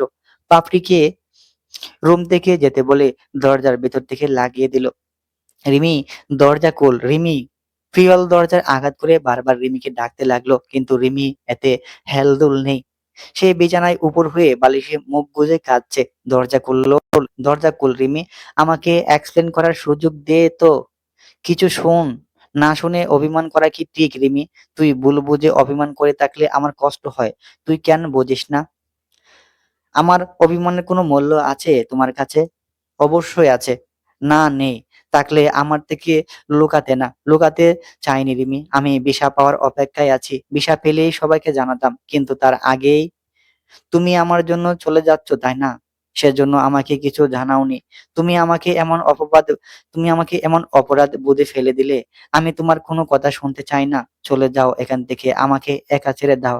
রিমি! রিমি আর জবাব দিল না। প্রিয়ল কিছুক্ষণ দাঁড়িয়ে থেকে দীর্ঘ শ্বাস ফেলে নিচে চলে গেল। পারভিন সুলতানা নিতাকে যা ইচ্ছা তাই কথা শোনাচ্ছে। নিতা, তোমার বাগ্নী শেষমেশ সফলই হলো। নিতা কিছু বুঝতে না পেরে কৌতূহলী দৃষ্টিতে তাকিয়ে রইল। পারভিন ফের বললেন, আমার ছেলেকে আমার কাছ থেকে কেড়ে নিল। আমার পান্নাকে আমার থেকে দূরে সরিয়ে দিচ্ছে। রিমি কিভাবে দূরে রিমি কিভাবে দূর করে দিল আপা? আপনি কি বলছেন? আমি তো কিছুই বুঝতে পারছি না। বুঝতে পারছো না নাকি বুঝতে চাচ্ছ না? দুজন যুক্তি করে আমার ছেলেটাকে তাড়াচ্ছ, তাই না? প্রিয়ল যদি এই বাসা ছেড়ে চলে যায় তাহলে বাসার অশান্তি শুরু হয়ে যাবে নিতা। আমি কারো বারণ মানব না। আমি ওই মেয়েকে এই বাসা থেকে বিদায় করিয়ে ছাড়বো। কি ভেবেছো কি এসব এতই সহজ? আমার বোকাশোকা ছেলেকে পটিয়ে এই বাসার কর্তৃত্ব করবে? আমি থাকতে সেটা হতে দেব না। আমি এই ছোট ঘরের মেয়েকে কোনোদিনও মেনে নিব না। সেটা তোমার ভাগ্নিকে বুঝিয়ে দাও। আর যত দ্রুত সম্ভব এই বাসা থেকে বিদায় করো। তোমার ভাগ্নির জন্য আমার ছেলের চরিত্র দাগ লাগবে। এক হাতে তালি বাজে না আপা। কিছু হলেও নিজের ছেলেকে আগে বলুন। ওকে সাবধান করুন। রিমি প্রিয়লের দিকে আগায়নি, বরং প্রিয়ল রিমির দিকে এগিয়েছে। আমি তো রিমিকে প্রিয়লের থেকে দূরে সরিয়েই রেখেছিলাম। এক ঘরেই করে রেখেছিলাম। প্রিয়ল রিমিকে সেখান থেকে বের করেছে, আমি নয়। সেটা যেন না হয় সেজন্যই বলেছিলাম রিমিকে হোস্টেলে রাখতে। কিন্তু তোমরা তো শুনলে না আমার কথা। আগেই চোখ এঁকে রেখেছিলে আমার ছেলেকে ফটানোর। মা, অনেক হয়েছে, থামো এবার। নিতা কাকিমা, এসব কেন জড়াচ্ছ? এখন কাকিমা কি দোষ? যা করেছি আমিই করেছি। সব স্বেচ্ছায় সজ্ঞানে করেছি। কানাডা যাওয়ার ব্যাপারে কিছু কেন কেউ কিছু জানতো না মা, রিমিও না। আমি নিজের স্বপ্ন পূরণ করতে যাচ্ছি। এখানে কারোর কোনো হাত নেই। তাছাড়া আমি বাচ্চা নই মা। নিজের ডিসিশন নিজে নেওয়ার মতো উপযুক্ত বয়স এবং বুদ্ধি দুটোই আমার হয়েছে। কেউ চাইলেও আমাকে কুমন্ত্রণা দিতে পারবে না। তাই যা বলার আমাকে বলো। না, হয়নি বুদ্ধি। বুদ্ধি হলে রিমির মতো একটা মেয়ের জন্য নিজে বাসা ছাড়তে চাইতি না। প্রিয়ল চিৎকার করে বলে, রিমির মতো মেয়ে, রিমির মতো মেয়ে। ও প্লিজ মা, তোমার এই কথা শুনতে শুনতে আমি বিরক্ত। কি সমস্যা রিমির মতো মেয়েদের? রিমিকে কেন তুমি সহ্য করতে পারো না? ও তোমার কি ক্ষতি করেছে? অনেক ক্ষতি করেছে। সব থেকে বড় ক্ষতি আমার করেছে। আমার থেকে আমার ছেলেকে কেড়ে নিয়েছে। আমার ছেলে আর আমার ছেলে নেই, শুধু রিমির প্রেমিক হয়ে রয়েছে। মা, আমি আর বাচ্চা নেই। সারা জীবন তোমার আঁচল ধরে থাকতে পারবো না আমি। একদিন আমারও সংসার হবে, আমারও সন্তান হবে। তাদেরও সময় দিতে হবে। সব সময় তোমার পিছু পিছু হাঁটতে পারবো না আমি। তবে হ্যাঁ, তোমার জন্য আমার আলাদা সময় বরাদ্দ থাকবে। তুমি আমার হৃদয়ের সবচেয়ে বড় অংশ জুড়েই আছো মা। তুমি কেন বুঝতে পারছো না তোমার এসব কর্মকাণ্ডে আমি তোমার থেকে আরো দূরে সরে যাব? দূরেই তো যাচ্ছিস। আর কত দূরে যাবি পান্না? দুদিনের মেয়ের জন্য মায়ের ভালোবাসা তোর কাছে তুচ্ছ মনে হচ্ছে তো? বেশ যা, আমি আর তোকে আটকাবই না। প্রিয়ল পারভিন সুলতানাকে জড়িয়ে ধরল, নরম কণ্ঠে বলল, আমি 2 বছরের জন্যই যাচ্ছি মা, তারপর ফিরে আসবো। আমার অনেক দিনের স্বপ্ন কানাডা থেকে মাস্টার্স কমপ্লিট করার। তুমি কি চাও মা আমার স্বপ্ন অপূর্ণ রয়ে যাক? জানি চাও না। আমি কথা দিচ্ছি মা, আমি দেশে ফিরে আসবো। আমি তোমার থেকে দূরে সরে যাচ্ছি না মা। তুমি তো জানো আমি তোমাকে কতটা ভালোবাসি। রিমি রিমির থেকেও বেশি। প্রিয়ল মাথা উঠালো, দুহাত মায়ের কাঁধে রেখে উত্তরে বলল, তোমার তোমাদের দুজনের মধ্যে কম্পিটিশন চলছে না মা। তুমি তুমি তোমার জায়গায় আর রিমি রিমির জায়গায়। আমি দুজনকেই সমান ভালোবাসি, দেখতেই পাচ্ছি। পারভিন সুলতানা উত্তরটি পছন্দ হলো না। তিনি প্রিয়লের হাত সরিয়ে নিজের কক্ষে চলে গেলেন। রিমি এখনো উপর হয়ে শুয়ে আছে। তার চোখের জল শুকিয়ে গেলে লবণাক্ত ছাপ পড়ে গেছে। তবে তবে অধিক কান্নার ফল শ্বাস ভারী হয়ে আছে, মাঝে মাঝে কেঁপে উঠছে। হঠাৎ পাশে কারোর অস্তিত্ব টের পেল রিমি। সে ঘাড় ঘুরিয়ে পাশে ফিরলো। তুমি? রিমি চমকে উঠলো। প্রিয়ল ধীরে শুয়ে থেকে উঠে বসলো। রিমির দিকে ঝুঁকে বলল, অন্য কারো আসার কথা ছিল নাকি? রিমি একবার দরজার দিকে তাকালো। দরজা এখনো বন্ধ। পূর্বের নিয়ে বিস্মিত কণ্ঠে বলল, তুমি ভিতরে আসলে কি করে? প্রিয়ল মুচকি হেসে বলল, কেন, প্রেমের রশি বেয়ে? রিমি এক প্রকার দৌড়ে ব্যালকনিতে গেল। ছাদের রেলিং তখনও মোটা রশি ঝুলছে। রিমি ফের ভেতরে আসলো, কোমরে হাত রেখে রাগান্বিত কণ্ঠে বলল, সবসময় বানরের মতো ঝুলে পড়ো কেন? তুই ঝুলতে বাধ্য করিস রিমি। আমি আমি কি বলেছি রশি বেয়ে আমার রুমে আসতে? এসেছো কেন? যদি কোনো অঘটন ঘটে যেত তবে? তোমার মা তো আমাকে সোজা শুলে চড়াতো। ও আচ্ছা, আমার মা কি করতো না করতো সেটা ভাবছিস? আর আমি যদি কিছু হয়ে যেত সেই ভাবনায় তোর নেই? না, নেই। বেশ, তবে ঝুলে ঝুলেই উপরে যাই। প্রিয়ল উঠে ব্যালকনির দিকে এগোতে আমি এগোতেই রিমি প্রিয়লের হাত ধরে থামিয়ে দিল। এই এই কোথায় যাচ্ছ? কেন উপরে? চুপচাপ ভালো মানুষের মতো দরজা দিয়ে বের হও। রিমি প্রিয়লকে ছেড়ে দরজা খুলে দাঁড়ালো। প্রিয়ল চোখ ঘুরিয়ে এগিয়ে গেল, দরজা লাগিয়ে দিল। রিমি অন্যদিকে মুখ ফিরিয়ে রেখেছে, অভিমানী প্রিয়লের দিকে তাকাচ্ছে না। প্রিয়ল রিমিকে আলতো হাতে কাছে টেনে নিল, পেছন থেকে জড়িয়ে ধরল। রিমি নিজেকে ছাড়ানোর চেষ্টা করতে প্রিয়ল আরো শক্ত করে জড়িয়ে ধরল। রিমি এবার হাল ছেড়ে দিল, শান্ত হয়ে দাঁড়িয়ে রইল। প্রিয়ল শীতল কণ্ঠে বলল, নিজেকে দোষ দিস না রিমি। আমি তোর জন্য দূরে যাচ্ছি না, নিজের জন্যই যাচ্ছি। তোর সাথে পরিচয় হওয়ার আগে থেকে আমার স্বপ্ন ছিল কানাডায় সেটেল হওয়ার। তবে তোর সাথে সাক্ষাতের পর আমার স্বপ্ন বদলে যায় রিমি। মাস্টার সম্পন্ন করে দেশে ফেরার কথা মাথায় রেখেই অ্যাপ্লাই করে ফেলেছি। সেটা অ্যাকসেপ্টও হয়। আমি আন্দাজ করতে পারেছিলাম আমি জানাজানি হলে মায়ের রাগ তো তোর উপর গড়াবে, তোকে দোষারোপ করবে, তাই কাউকে জানাইনি। ভেবেছিলাম বিশা পেয়ে জানাবো, সবাইকে ঠান্ডা মাথায় বুঝাবো, কিন্তু বাধ্য হয়ে আজ জানাতে হলো। তুই আমার উপর অভিমান করে থাকিস না রিমি, আমার ভীষণ কষ্ট হয়। তোর চোখের জল আমি সহ্য করতে পারি না রে রিমি।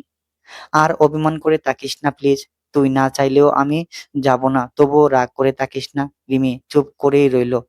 প্রিয়ল নিজের তুতনি প্রিয়ল নিজের তুতনি রিমির কাঁধে নামিয়ে দিল। প্রিয়লের কোঁচা কোঁচা দাড়ি রিমির গাড়ে স্পর্শ করতে রিমি কেঁপে উঠল।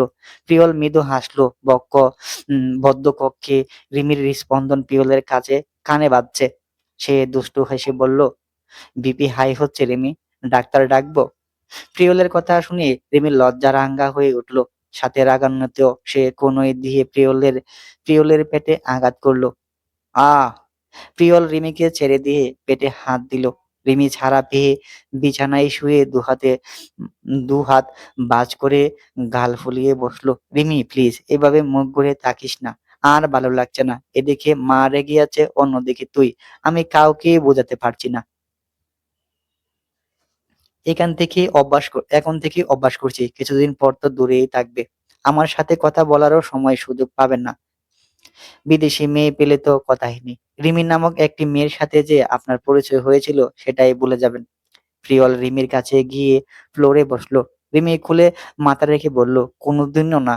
তুই আমার জীবনের প্রথম ভালোবাসা, তুইই শেষ। ওসব বয়লারের আমার পোষাবে না। আমি দেশি পছন্দ। দেশে এত মিষ্টি একটা মেয়ে আমার জন্য অপেক্ষা করছে ভেবেই তো মন আনন্দে ভরে উঠবে। অন্য কারোর কথা মাথাতেই আসবে না। শুরুতেই সবাই এই কথাটাই বলে। প্রিয়ল মাথা তুলে বলল, আমার উপর তোর এই বিশ্বাস রিমি? রিমি মুখ বাঁকালো। আমি অন্য কোনো মেয়ের দিকে ফিরেও তাকাবো না রিমি, প্রমিজ। লিখিত চাইলে আমি লিখেও দিতে পারি। কথার নড়চড় হলে না হয় মামলা টুকে দিস। হয়েছে। তোমাকে বিদেশ থেকে ধরে এনে তো জেলে পড়তে পারবো না, তাই এসব বলছো? আচ্ছা বেশ, কি করলে বিশ্বাস হবে বল? তুই যা বলবি আমি তাই করতে রাজি। কথা দাও, আমার থেকে কখনো কিছু লুকাবে না। কথা দিলাম। কানাডা গিয়ে রোজ সকালে ঘুম থেকে উঠে এবং ঘুমাতে যাওয়ার আগে আমাকে কল করবে। শত ব্যস্ততা থাকলেও কল করতে ভুলবে না। উম, জ হুকুম মহারানী। রিমি মৃদু হাসলো। ফাইনালি তোর মুখে হাসি দেখতে পেলাম। এখন মনটা শান্ত হলো। প্রিয়ল ফের রিমির কথা খুলে মাথা নামিয়ে দিল। আমার জন্য অপেক্ষা করতে পারবি তো রিমি? রিমি প্রিয়লের মাথায় হাত বুলিয়ে দিতে দিতে বলল, সারা জীবন অপেক্ষা করব। সাম্মি, জি। কে বলছেন? আমি প্রিয়লের মা বলছি। আন্টি কেমন আছেন? ভালো আর থাকতে পারলাম কই? ঠিক বুঝলাম না আন্টি। তোমার সাথে জরুরি কথা আছে। দেখা করতে পারবে? শিওর। কোথায়? কখন? পারভীন সুলতানা ঠিকানা জানিয়ে কল কেটে দিলেন। তার মাথায় কি চলছে একমাত্র তিনিই বলতে পারবেন।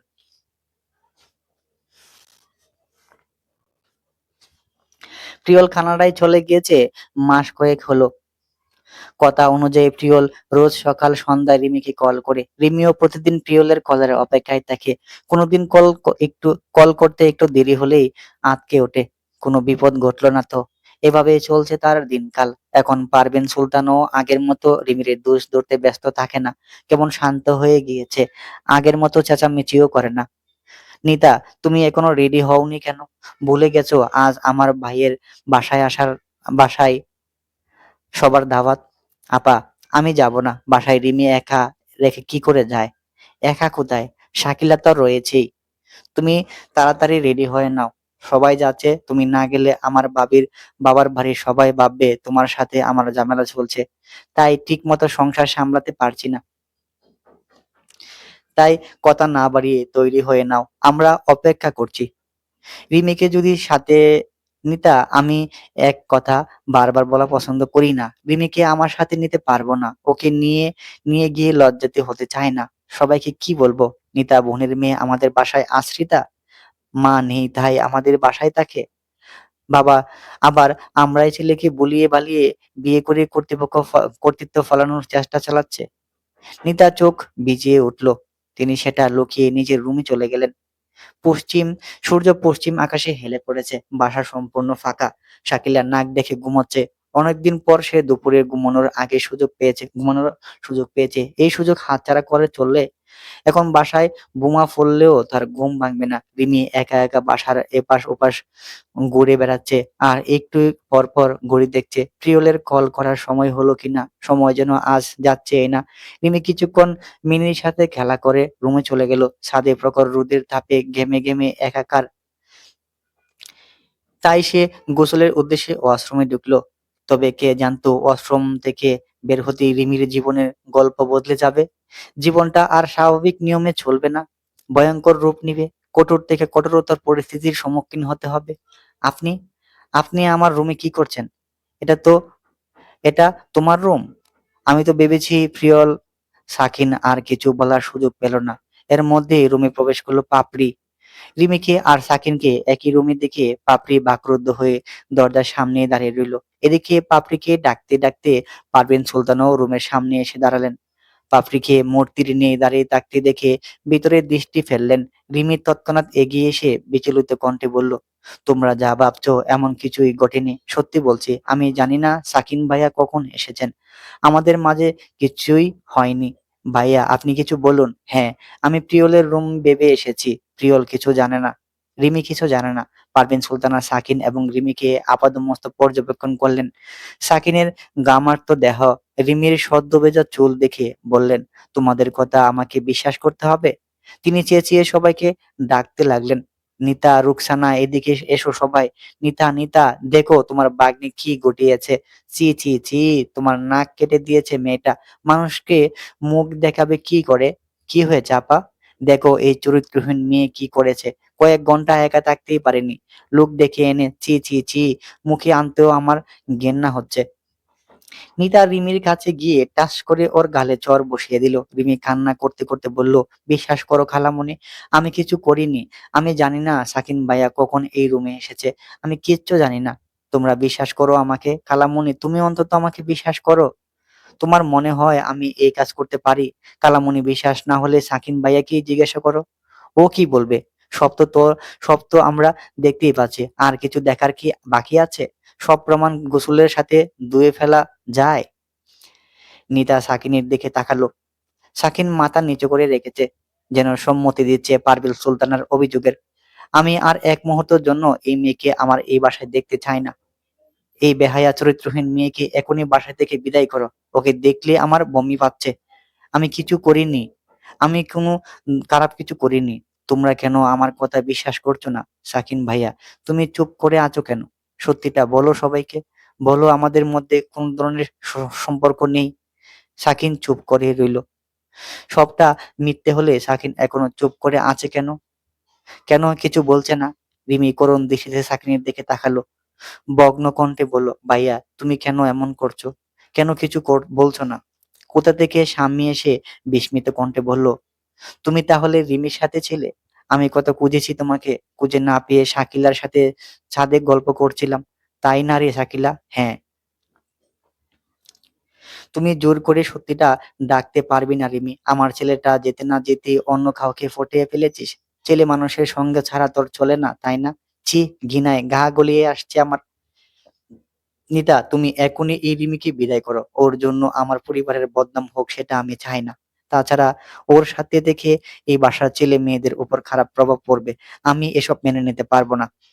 কালামণি, আমি কিচ্ছু করিনি খালামণি। নিতা কিছু বলতে পারছে না, বলার মতো কোনো ভাষা সে খুঁজে পাচ্ছে না। কি বলবে? সে ছাড়া রিমির পক্ষে কথা বলার একটি মানুষও যে নেই। রিমির মোবাইল বেজে উঠলো। প্রিয়ল কল করেছে। রিমি দৌড়ে কল রিসিভ করলো। রিসিভ করে রিমি কান্নায় ভেঙে পড়লো। রিমি, কাঁদছিস কেন? কি হয়েছে? রিমি কিছু বলবে তার আগে পারভিন সুলতানা রিমির কাছ থেকে মোবাইল কেড়ে নিয়ে বলল, এই চরিত্রহীন মেয়ের জন্য তুই আমার সাথে এতদিন এত তর্ক করেছিস, আমার অবাধ্য হয়েছিস, যে কিনা ছেলের সঙ্গ ছাড়া থাকতেই পারে না। ছি! মা, কি বলছো তুমি? এখনো তো কিছু বলিনি। বলতেও আমার রুচিতে বাজছে। হেয়ালি না করে কি হয়েছে খুলে বলো তো। তুই যেতে না যেতেই আরেক ছেলেকে পটিয়েছে।